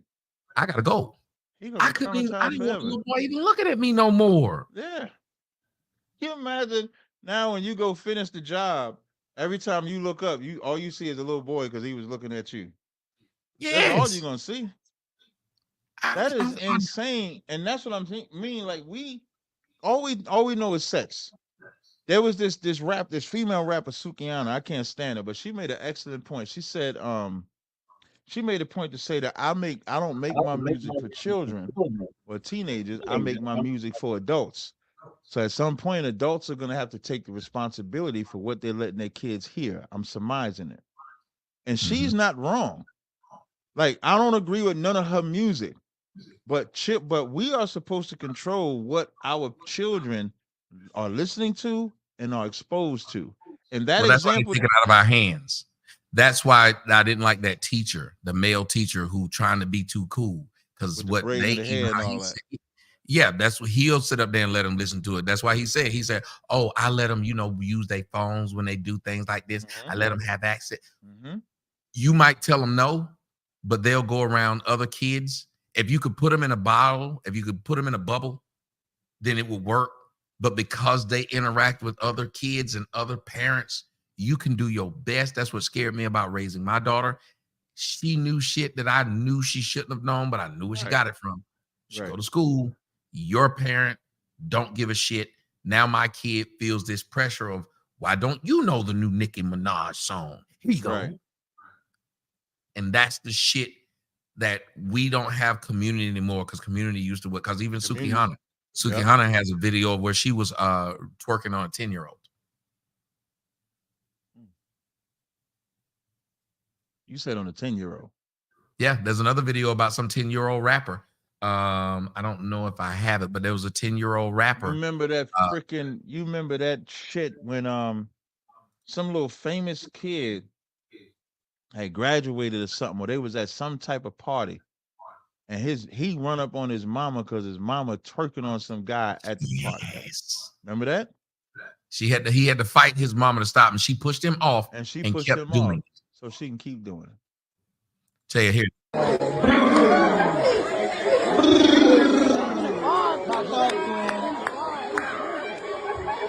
First off, what woman would take a picture like this with a 10? He was 9 at the time on the picture. He just turned 10. That's what you see on the right. His name is Young RT. They gave him lap dance for his birthday. How they not in jail? Thank you. Why would 2 men be? Imagine he was 2 men up there with some Speedos on, standing with a little girl. Imagine with the middle. Look at that picture. They got their ass up, middle finger up in the middle of him, and then they twerking on him. Now reverse that. Put a little girl there and 2 niggas there with their middle finger up. And how would y'all feel? This is what we do to black men that nobody wants to talk. Now, when he grows up fucked up, when he grows up beating women, mistreating women, you know why? Because he has no respect of women since he was a kid because they violated him. Yes. He's going to remember all of this. Nigga going crazy. 10-year-old boy. That's rape. 10. What type of, and y'all want to tell me, and I get it, and other people want to call them queens. This isn't a one-off. These women had no problem having their face shown with this boy. It wasn't even like it was something they tried to do in secret and pretend they didn't do it. They had no problem letting the whole world know we trying to turn this little boy out. Yeah. It's normal for a little black boy to be turned out. It's normal. They want us at a young age to be slaves to vagina. Yeah. You didn't hear me. Wow, that's That's real it. talk. That's real talk. So when they get to tell us stuff like they tell us, if you're not a slave to a vagina, you can concentrate on community building. That's right. You slave to a vagina, you only concentrate on getting that. And you'll do what it takes. It's a lot of men in jail now. You like, why this nigga was stealing? Why was he doing this? He literally was trying to get the clout to get the girl. That's it. That's why they selling drugs, because you got to have money. You got to have all of that. So you can get these hoes. As Corey Hogan was saying, I'm trying to F these hoes. And that's the sad state that we're in. Like them videos, if we was to just start lining up videos where boys and black men are over sexualized, young and old, it would be insane. It would be like, wow, I never thought about it like that. Because all we care about is what's happening to black women. But you're not thinking about what's happening. Like I brought this out with R. Kelly. R. Kelly started out being molested by what? 2 women. Yep. When you get your innocency taken away from you, you don't have nothing to guide you morally anymore. When you think about doing something to somebody because your innocency was taken, you don't care. Why should you? Because you'll say, nobody cared for me. Let me piss on her. Nobody cared for me. Let me shit on her. Nobody cared for me. Let me beat her. Nobody cared for me. Let me do this. Now, it's not, and what I'm saying is not about justifying their evil action. But if we don't understand the problem to stop it from happening to the next young black kid, there'll be another R. Kelly. There'll be another Diddy. There'll be another, every last one of these black men that we, for some reason, act like this doesn't happen. So we don't want to search out the problem, because you know what you might have to do? You might have to check the black woman and sit her down somewhere. Thank you. They're horrible. Listen, y'all don't want to hear this. By themselves, single mothers. Yeah. We're calling this out. We want y'all to understand. We think that under the guidance of a man, you tell me if I'm wrong, y'all great. But I believe that the government knows that too. That's why they push y'all to be single moms. And that's why I tell you, the government pushes black women to be a single mother, because as a single mother, she is not a threat. A single black mother, a single black mother, or a high-powered economic black woman is not a threat in America. But like Tommy just said, you put that black woman under the authority of a man, and authority of a man sounds so strange to black women, or submissive, because you never felt that you had to be under any authority. So you look at it like you're going to be in a prison.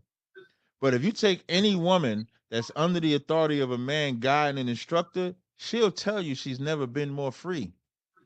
Because it's not about putting you in a prison. It's about setting boundaries so you know where to go, where not to go. Make sure the kids is asleep. Make sure the kids is put away. Make sure they don't see this. Don't wear this. Don't buy this. You don't need this right now. Don't talk this way at the job. Don't do this.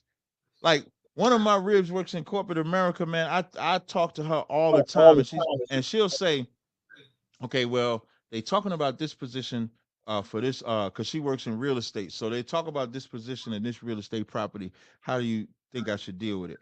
Now, this girl is a college graduate, she's assistant manager for a real estate property, but yet she does not think that she doesn't need my advice, because she knows I'm gonna see and hear what she doesn't see and hear, even though I'm not there. She take that advice, and now she just go and run with it and just be, now she's Superwoman. Without a man, you are not Superwoman. You're just a woman. You want to be Superwoman, you get your man and be under authority, because then you can be a single mother.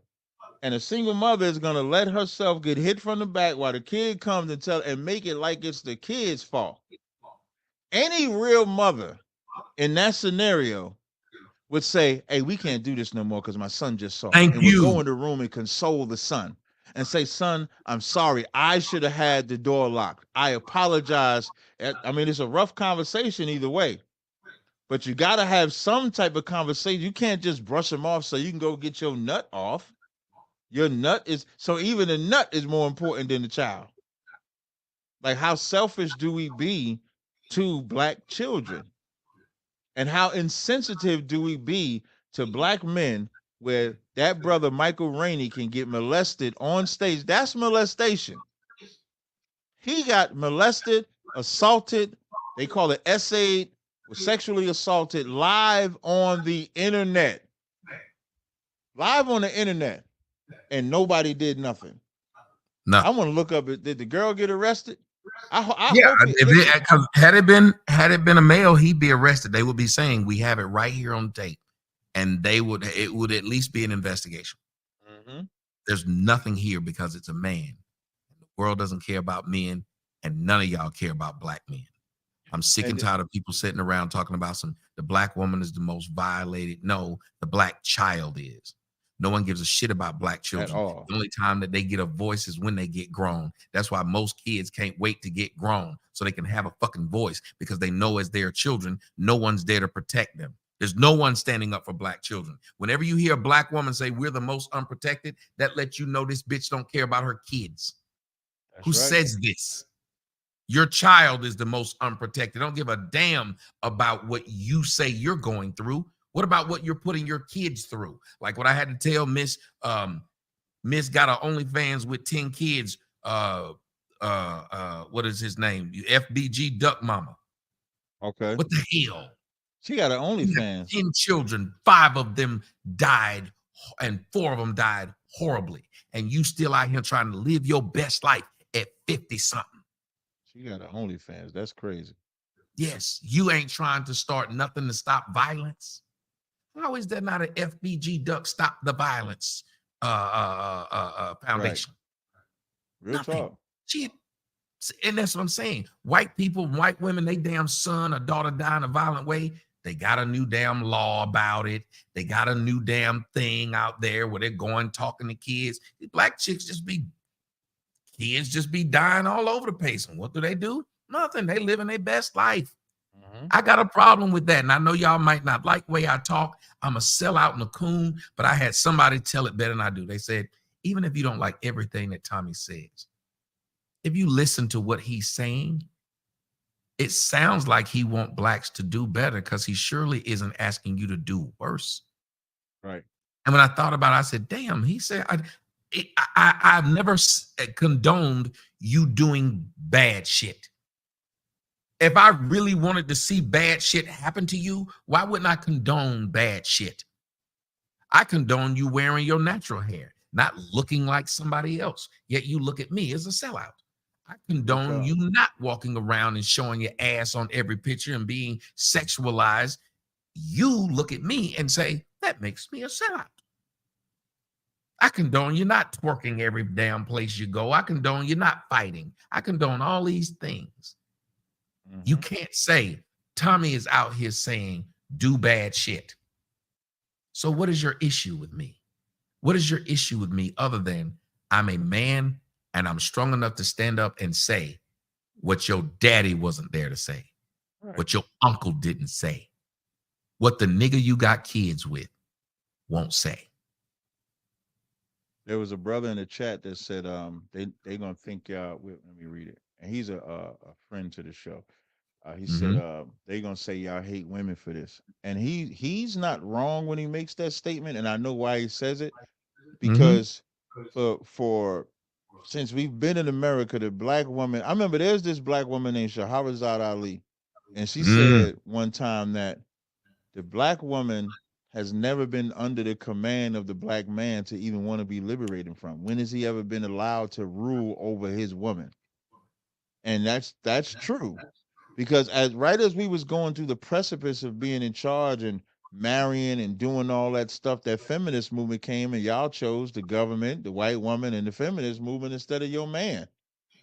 And so anytime we talk about correction, it's going to always sound like y'all hate black women, even though we're with black women. You can't hate black women and be with them. You know who hate black women? Homosexuals hate black women. Homosexuals absolutely hate black women core, to the core of their soul. They hate you, black women. You gonna think because that homosexual laughs with you, talks with you, might cry with you, and all that. You're gonna think he like you. Your girlfriends that you know don't like you laugh with you, cry with you, and talk with you. So why you think the homosexual is any different? Because he's trying to be a woman. How could a man that's trying to be you ever love you? He's looking at you with envy all day.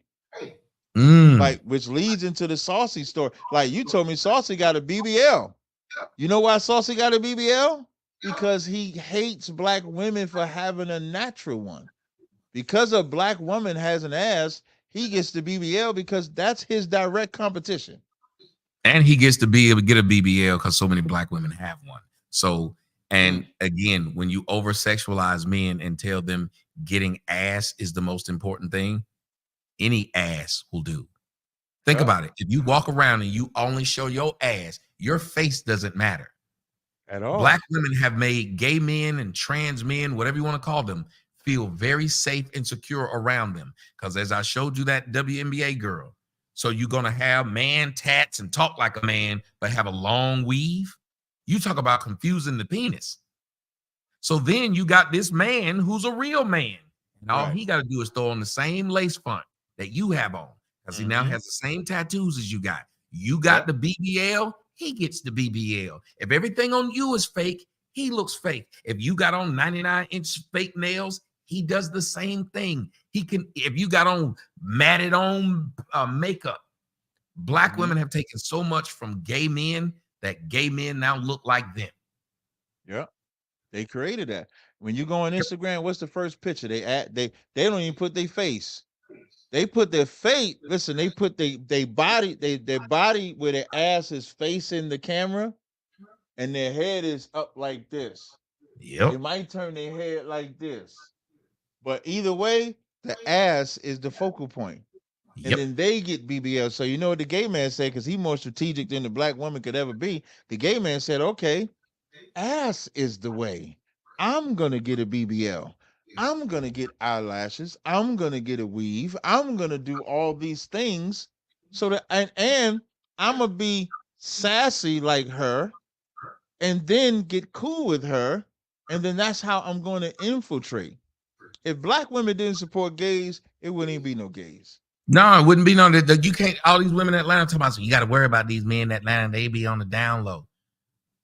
Do you understand that these gay men are starting to be better women to black men than you are? That's that sad. You're, and then let me put it this way: you putting kids on niggas that don't deserve kids and didn't want kids from you, but yet you're doing it. Yet the gay man doesn't. You're telling the whole world that ass is important. Then you turn around and use the word like bussy. Bussy means that's a substitute for what? Bussy. Why would you turn around and call something like that? That's not what that is. Why would you even refer to it that way? It just ain't no damn substitute. What is bussy? Tofu pussy? It becomes whatever you want. And then your best friend be the same nigga that you set up and call me sassy and gay. Your best friend who do your hair, who you go to the club with, who you allow to call you bitch and girl. And then nobody's ever pro-black woman than these gay men. You know how many of these what do you call it? These spaces I've been on YouTube. It's always some gay man attacking me saying, I don't like myself. How dare you not like the black woman? And I asked those black women, I said, hold on a minute. He just questioned if I didn't like you. I said, let me tell you what I can do, even if I'm dating a white woman. By y'all's logic, I can fuck that white woman and make a black child. That gay man, I said, but I don't take any men from you. I just went to the white woman. I said, let me tell you what the gay man does. The gay man can't make any more black children. And then he brings another black man into his degeneracy. So that one can't either. Who do you think hates you? It ain't me. He literally is talking shit about me as he fucks your man. Right. Who's the worst? Who's the worst coon? Me for fucking a white woman or him for fucking your black man? Yeah, because ain't no coming back from that. You listen, you go that route. Ain't no listen, man. I know the Lord say all sins will be forgiven, but a homosexual is hard. Like even the Lord say that's hard to come back from. It says that even in the Bible. Like that's the one sin, a homosexual man, it's hard to come back from that because you don't let a Literally. man.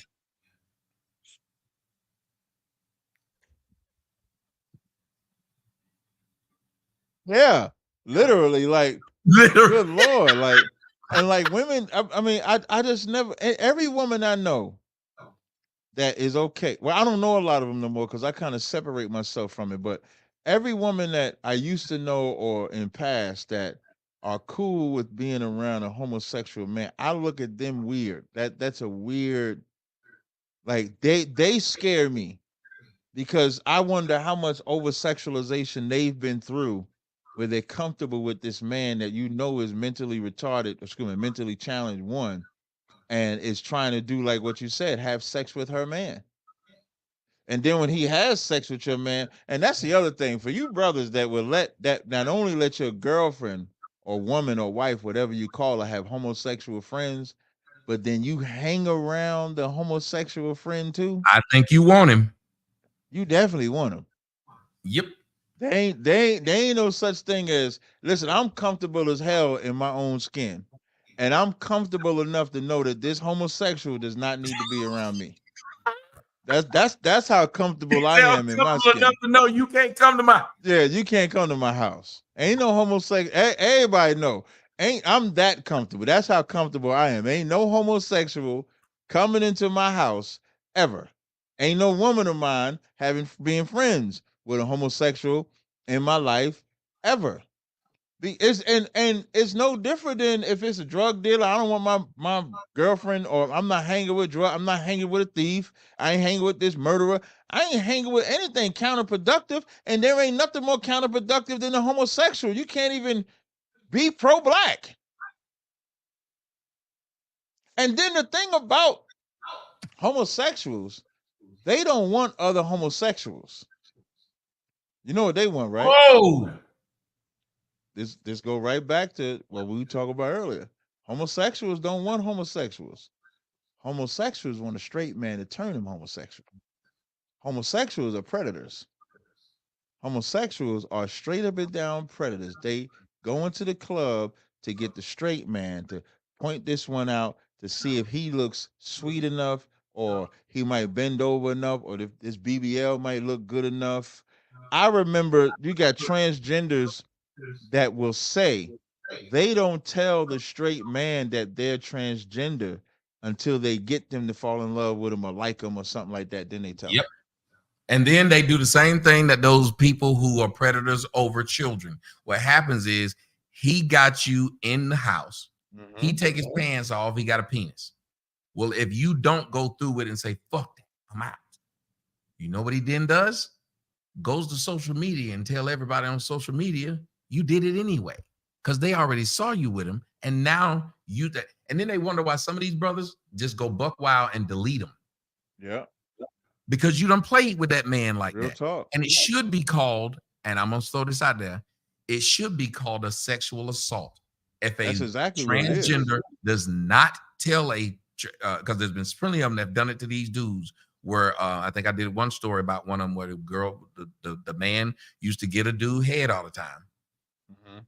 And then finally revealed that it was a dude and he took his life. And everybody was saying how messed up it is. Hold on, if I did that to a woman, if I just sit around and she was sleeping, I just kept eating her pussy and then woke up one day and told her, you know, while you were asleep, I was eating your pussy. She could get me for sexual assault right then. Right. If I told her I got the condom on and I slipped it off and went inside of her and then afterwards said, you know what? I took the condom off. You know what they call that? That's a sexual assault. Yeah. Yeah. But Listen, they encourage the gay man because that's all it is a gay man. They encourage him to be so reckless that they've now allowed them to go and change their birth certificate so you won't even know this used to be a man? Yeah.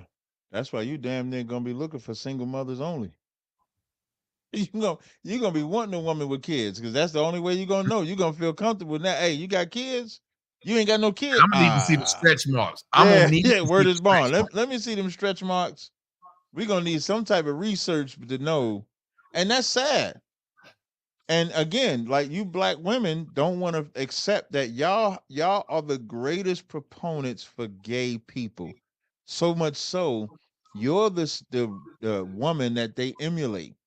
They don't Yep. emulate white women. They don't emulate Chinese women. They emulate the black woman because the black woman invited them in. And you know how she did it? Here's another way that she did it. When she kicks that man out the house, she accepts the homosexual as a male presence. Yep. Let that sizzle in your spirit. Like when I say accept them, because they'll first of all, when she kicked the man out the house, what is the first thing she tell the little boy? You're the man of the house. How is a 10-year-old, 8-year-old, 11-year-old prepared to be a man in the house? A man in the house protects the house, provides for the house, leads the house, guides the house. A kid can't do that. So then the gay man come around. Hey, can you talk to little Johnny for me? Johnny just been cutting up in school and ain't doing this, and his father, we on the outside, whatever she say about him, and now you let the gay man come around your boy, and now you think the gay man just gonna talk to him about being a man? No, the gay man gonna introduce him to that life because gay men are predators. Got one for you to read on the screen. Says homosexuals use black women like black women use token white girls in the club. They know she can draw more men. God, damn. The gay man uses them black women when they go to the club with him. They know they gonna bring men around them. Mm-hmm. If I go around a group of people, period, and they got somebody gay with them, I'm straight. I don't even go around. I'm straight. I'll be like, I'm good. People looked at me like I was crazy. I said, it's probably some people who are in my life that are gay. Mm-hmm. I don't know they gay though. Right. Because maybe they respect me enough to not bring that gay shit around me. Whatever it is they do, I don't know no flamers. There's never been a flamer in my house. Right. There's never been a nigga in a dress in my house. I've never had a nigga in a dress in my car. I've never had a man who said he liked men. And again, y'all can do what y'all want to do. I'm just telling you, that's why I like how you said, I'm secure in myself to know I don't need you around. Word is bond. That's how secure I am. Because, secure is protection. I'll tell you, I'm going to steal that. I'm so secure, I know you can't come. Where? You can't come. Not for my security, not for my sanity, because you're going to say the wrong thing, I'm going to go off. You're going to move the wrong way, I'm going to go off. I don't even know what conversation I can have with a man like that in my home or in an environment. Like, let's say, like I've had conversations like on social media where that could be the subject. So then they have to bring gays and stuff like that because we're having a conversation as to how that's not productive. That's not what I'm talking about because that's just doing a job. And unfortunately, in 2024, you have to have those conversations with them to make your position stand. But when we're outside of that and I'm in my normal environment, I'm not around no gays at all. I'm sorry. And let me tell you how respectful I am. This type of nigga I am. Let's say you lived across the street from me. Let me go and see what my man Cap doing. I ring the doorbell. One of your wives answers the door. Cap here? Nah, he ain't here. All right, then. I ain't gonna add. He'll be back in 5 minutes. Well, I'll come back in 5 minutes. Right. I am not sitting in there because I don't need to. Because let me tell you what'll happen. I might tell a couple jokes. Your wife might walk upstairs, and I'm still a man, and I'm just got a fat ass. I'm gonna tell a couple more jokes. You might have had a little argument with her. She might have seen I might have my gray shorts on with dick out. I don't believe in that kind of disrespect because it's stupid. I would say the same way with gay men. What the fuck is me and this nigga sitting here talking about? Because as we sit here and talk and we drink some frog, whatever the fuck that nasty shit is, you thought. La Frog. That shit tastes like a tire. Do not buy this shit. Hey, he liked that Remy though. Listen, he didn't like the La Frog. He did like the Remy though. He did like the Remy. And I don't like that shit. Boycott it. If you see it in the store, knock it over. Boycott that shit. That shit is horrible. Gay men made it. Gay men made it. No, hell no, hell no. That drink was made by homosexuals. I'm gonna ruin their name. They got to sue me. That drink is gay. Anyway, I sit there. But I believe, what are men, this man sitting there talking about? Because if he's like most men, which he is a man, you know what he gonna try? Me. Because if you sitting around with a woman, whether it's your friend or not, what do? You're gonna try. You're gonna throw a couple things out there, see where it's gonna go. Right. And I don't believe in doing that. I'm like how Jesus said, you don't tempt the Lord thy God. There's no reason. Right. Why you want to see how strong you are. That's why I like when you say, I'm secure enough to know this ain't happening. That's how secure I am. And what you said, even like that's even you not coming in my house. That's a level of brotherhood that people don't even fathom. Like, why invite it when it's not necessary? So why invite this gay dude around me? Like, what am I proving here? What medal you won by? Woo! Yeah. I didn't let him suck my dick today. Hours without getting my dick sucked. Whoa! They called my homeboy. Hey, nigga, I was sitting around this man for 10 hours. He didn't suck my dick at all. He kept trying. I was blocked him all day, boy. What and the you fuck? Know, like, and here's what men that do this don't even realize. When you let that gay man be around you, you keep laughing at his jokes. Nigga gonna buy you a drink. Listen, you keep laughing at his jokes. He gonna buy you a drink. He gonna buy you something. He gonna be nice. Everything a gay man says to you in that environment, just like a man trying to entice a woman. Yes. Everything that gay nigga is doing is to entice you. Oh, let you be interested in the woman. She start kikiing at your jokes and shit. Oh, okay. I got a way up in this door. You gonna start telling more jokes and she keep. Then now you be around that little gay nigga, and that gay nigga tell you a joke, and you because you think you one of the fellas, and he gonna look at you like, oh, he laughing. He gonna tell some more jokes. Your boy said he courting you. Yeah. That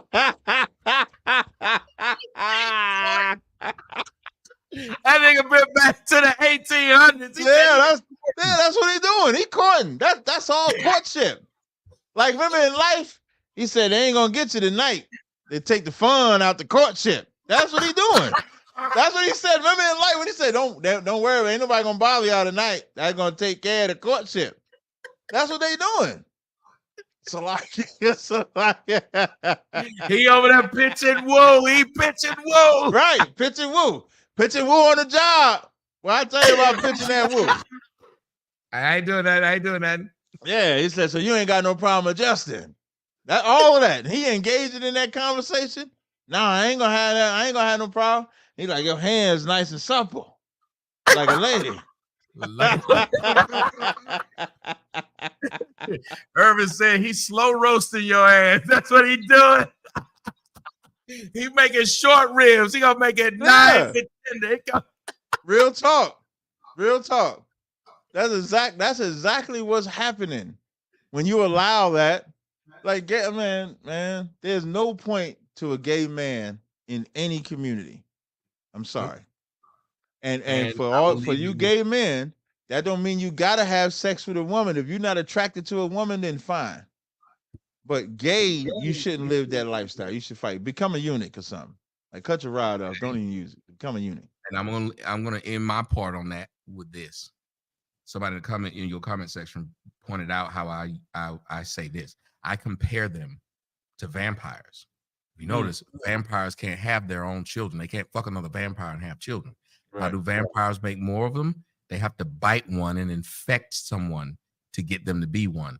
Isn't that how gays increase their population? They have to infect you. They have to turn you. That's why they're constantly trying to go after people who aren't gay. Same as vampires. Don't try to bite other vampires. They try to turn you. No, that's real talk. I remember I was at this barbershop and the gay guy standing outside talking about, yeah, we about to go to the club. I'm going to get these straight men. I don't want no real man. I want to turn them out. That's the goal. That's why I said gay men are predators. They're the worst predators on the planet because of who they're predatorizing. We're all predators. Like I'm a predator. Like men are predators. Women are Natural the born. prey. That's the natural way, the nature of, or the way the Lord made it. When they start predatorizing men, he did not make that. He did not create that at all. And that's sexual assault. Just to bring it back to Michael Rainey, that is absolute sexual assault that he went through, and nobody's gonna care. To watch this story gonna go away in a couple of days. Mark my words, Tommy. This story gonna go And away. as you said about Saucy too, Mm-hmm. how was he able to tell black women? Oh they're yeah, too yeah. few? How was he able to do that? Like you Because said, they. he's trying to take them in Mm-hmm. and all this stuff. What do you think went through this Negro's mind who has a BBL to tell black women they're too masculine? I look at this two ways, but I want to know what you thought of that. What I thought about it is that black women make gays comfortable enough to be one of the girls, so that's how he's responding, like one of the girls. And so he thinks he can flip a switch and be the manly side, and he's giving them advice on how to be a woman. That's what I believe. I believe they created such a comfortable environment to where now I'm one of the girls. So as one of the girls, let me tell you, stop being a man. I'm a man. I know what it's like to be a man. So stop being a man. But the weird thing is, how could he be the one to tell you that? And the fucked up part is they'll listen to him before they'll listen to you and I. He'll get No. out there. Listen, Tommy, listen, Saucy will get out there and say, and he'll say it like this: you bitches gotta, I'm gonna say it just how he would say it. You bitches gotta stop acting like men. You too Ooh. masculine. You need to sit down and you need to be feminine. That's what's wrong with you bitches. That's what he'll say. Tommy will get out there and say, you black bitches got to be more feminine. Y'all acting too manly. Y'all too rough. Stop trying to talk like me. Stop trying to act like me. You as a man is a threat because that might be, I gotta submit to you. The gay man is not the threat because I don't have to submit to a gay man because he don't want me. So I could listen to that advice because again, he's one of the girls. A gay man can call a woman anything and they laugh it off and accept it. Yes. A And they straight sit up man there and call each does other not. bitch. Yeah. Call each other bitch. And I'm glad you said that because that's how I felt. That's exactly what I was saying. I said, he done got so comfortable. And this is what is this fucks with my head. Because what he's saying is right. But like we keep saying, look who's saying it. And that's the dichotomy of the whole thing. Like it's almost like you send the wrong messenger to say the right thing. So maybe they actually won't listen because they can always say he's the wrong messenger. Because when I saw it online, I saw so many black women going in on him. But the thought behind it should be, well, who better to tell you about to not drink alcohol than the alcoholic? Yeah, you can say, but you drink alcohol all day. But look at the life it's making him live. So this man who has effeminized himself, he probably done been with enough men and heard these men say they'll give his gay ass a shot because he's more of a female than the females he sees. And That's that something in feminine him side might be the God in him that's still left, a little the nano size piece of God that's left in him that's making him feel like this is wrong. Like him seeing that he shouldn't have a shot at any other men that he's getting. And if he knows that he is, something in him might just be telling him, let me give them this advice. Like how in the Bible where I can't remember who it was, but he said, well, shit, let me go back and tell. First he said, dip your finger in the water, put it on my tongue, cool me out. Then he said, I can't do it. It's a great gulf in between us. Right. He said, well, can I come back and tell my brothers so they don't come down here? And he had to be told, no, they have the same chance you did. Yeah. He actually They said listen, they won't have listen. the prophets. Yeah. They have the people to listen to. And that's the thing. A gay man can't tell you. You have men that can tell you. Yes. And women got to learn. You got to listen to men. A gay man can never save a community, man. He's anti-community. That does not procreate. That disintegrates. It does not. And with that said, man, we appreciate y'all rocking with us out, man, for the TNT rundown. I think we hit every subject that we wanted to hit. I told you, black women, y'all was gonna be mad, but y'all gonna have to drink this drink. This is the LaFrog, so it might taste like train smoke. It might to y'all. It tastes wonderful to me. But if you can just drink it and digest it and just reverse your psychology, you know, black women, y'all are changed. Like this ain't out of love. This is love. And sometimes love is tough. That's why they call it tough. So Tommy, I didn't know if you wanted to say something in closing or not as we wrap this up. But y'all make sure y'all see the brothers up here. Y'all see the cash app. Make sure y'all hit them. Y'all, if y'all watching Cap, make sure y'all subscribe over there to his YouTube at Captain Tazariak Podcast. And I always leave you with a song. Mm-hmm. And then before you play the song, I just wanted to say, look forward to us. We should have another in-person meeting next week because I'll be in Atlanta next Monday to Thursday. Not sure. I land like 8:30 Monday morning. I have nothing planned on Monday. Tuesday, I got something. I have nothing planned on Wednesday. So either Monday or Wednesday, we could work that out. So I'll be in Atlanta next week. So look forward to another show. We're going to get this badass song by my boy Tommy. All right, now since we were talking about these women, we're talking about what it is that women can do to men. A long time ago, I decided, since I'm a wild fella, there was a club song that I wanted to do. So I did a club song. I also had to make it funny. It was funny to me, but a lot of women don't find this song funny because of what I'm talking about. Here's my song, Hit 'Em With a Bottle. Wait, don't play it yet. Don't play it yet. How did this say the name of the song is Hit 'Em With a Bottle? Yeah, they call it hit a bitch with a bottle. Hit this bitch with this bottle. All right, you got it. I'm listening now. I'm listening. Here we go. I want everybody in the club right now. Everybody, just to stand your ass up. Stand up, nigga. This gonna be the new millennium anthem. The new millennium anthem. You got a bottle of Mo?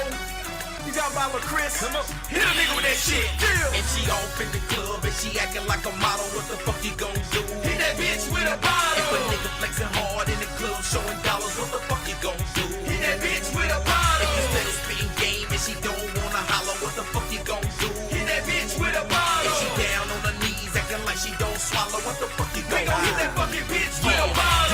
Show me love in the club, it's on. I'm the king of the South, you can't take my throne. Don't be hating on me, dog, cause your girl chose me. That's how it be when you're dealing with a G. You sure they wanna ride with me?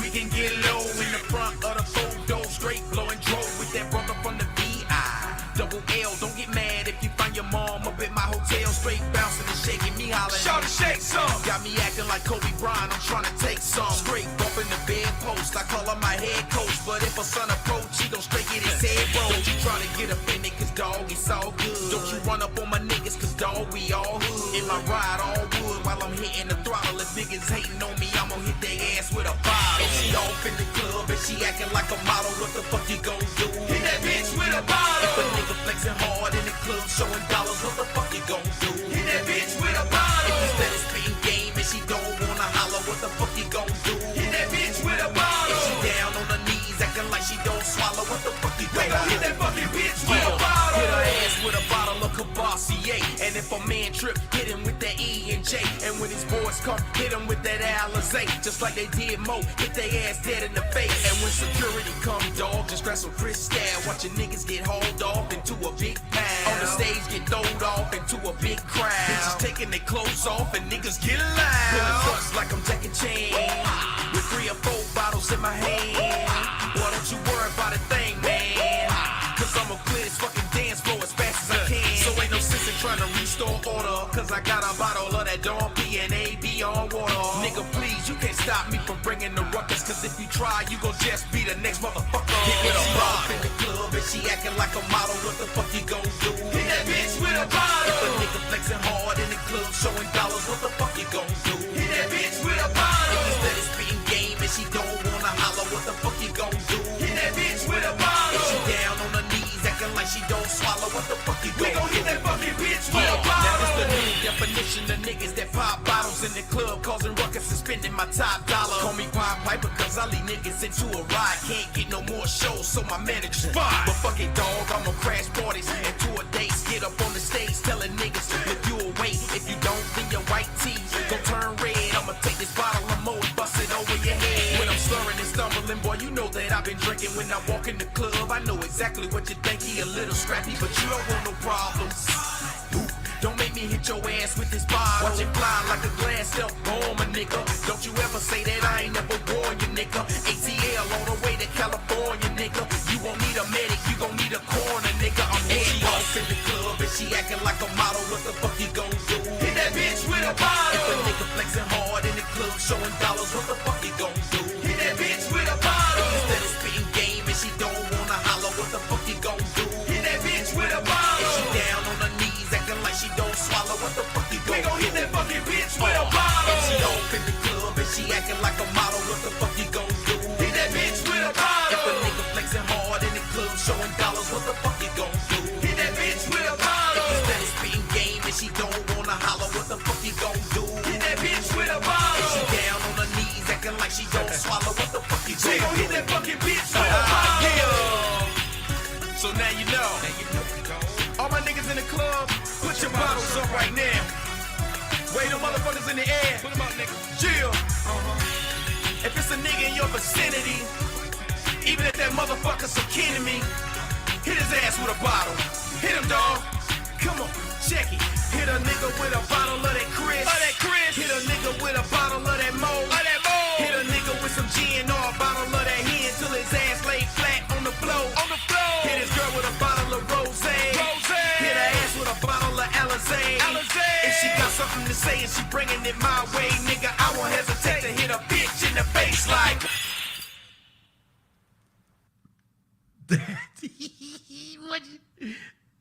Hey, guy, give me a critique, guy. Listen, that's probably one of the craziest songs I think I ever heard. He said, "Hit him with a bottle." Hey, you should release that in 2024. That might be a hit. The way this music be going, boy. You said hit him with a bottle. Now you might cause some problems. Dude, I can't release that. They gonna sweat to death. They gonna blame you for it. Yeah, it's gonna be saying these niggas will do it. Cause they don't want to take a joke, and then it'll be on me. Some women will come out and be me too. Right. No. See, Sir Greystroke said he's inspired. See, we already went left. I should have never played the That's song. a weird ass name, Sir Greystroke. That's a weird ass name. It is. I don't know where you're going. Sound like Sir He said- Old Stroke. It sounds like so Old Stroke. Gray is bland like a mug, ain't it? I'm sorry. But I do not want to be the person who got. I know jokes. I wish they knew jokes, but a lot of people don't know jokes. And you could hear when I said in the song, it was pre-millennium, so I was young man when I did this. Right. I was a young man. I was just trying to be funny. It was funny. And with that, man, we appreciate y'all rocking with the TNT rundown. Look forward to the next one. If we don't do it before Monday, it'll be the next one to be live in person, man. We appreciate y'all. Yes, and make sure y'all support Tommy and Tazaryak, man. We'll see y'all next time. Peace. See you guys.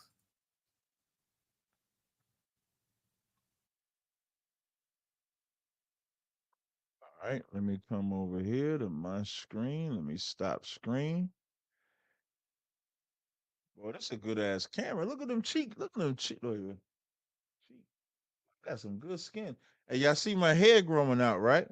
Those ain't knots, by the way. I use a no, in case y'all think that's a little knot. Wait, let me go to the right side.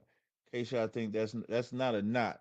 I used a little black scrungy thing to scrunch my hair. That's why you see my hair is a little curly. I got some good hair. I got some good hair over here. You know what I mean? Be braidable soon. Where my pick at? So if I pick it, let me see. Let's see if I pick it. See, I could. Oh goddamn! I could pick it. I could pick it a little bit. It's getting pickable. Hold on, let me see. It's getting pickable. You know, once it's pickable, it's braidable. So we'll see how it go. But tune in next time. Hey, tomorrow I'm gonna be on Sinetta's channel. So me and Sinetta be doing a live stream. I think he just put up a video. Let me see if I can show y'all real quick before I go. I think Sinetta just put up an interview me and Katazar did down in Harlem. Let me see. Hold on.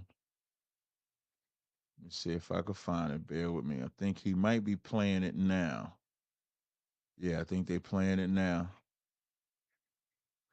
All right, so I'm gonna share the screen with y'all just to show y'all. If y'all go to side, make sure y'all go to Side Netter's channel right now. I'm gonna show y'all. He gave a good title with a video too. But there's a price for title your with the video action. is called. There's no price for God's actions. Can't nobody ICBK penalize two captains are God. unstoppable. Let me type Can't in nobody Salam. Let him know I'm punish watching. God for what he does. Right, because I agree with you. Because how can you punish something that don't exist? I agree with you. Okay, yeah, right. I agree with you. Tell Let's you get what. I video. tell you what. It's gonna But be. he's saying it's a metaphor that it wasn't about his sheep. I beat the shit out of this dude. And just this so is y'all this is know. why it's important to never question if somebody else knows the Bible when you don't. It's better to get understanding, right? So now I'm gonna This show you. clip So right here, I'm remember gonna make in a clip verse out of this too. 1, when it says That beard, Nathan look, sent my David beard unto him, looking there were fine. 2 men in the city, one rich, one poor. So everything in here is the metaphor for David to get angry at the rich man taking advantage of the poor man.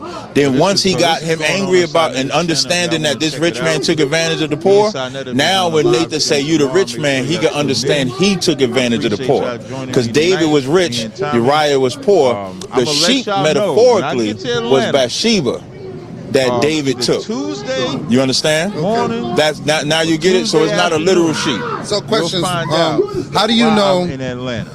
How do you know next if the time. Bible is meant to be taken literal, metaphorical, or both? In that same example, when he starts saying this.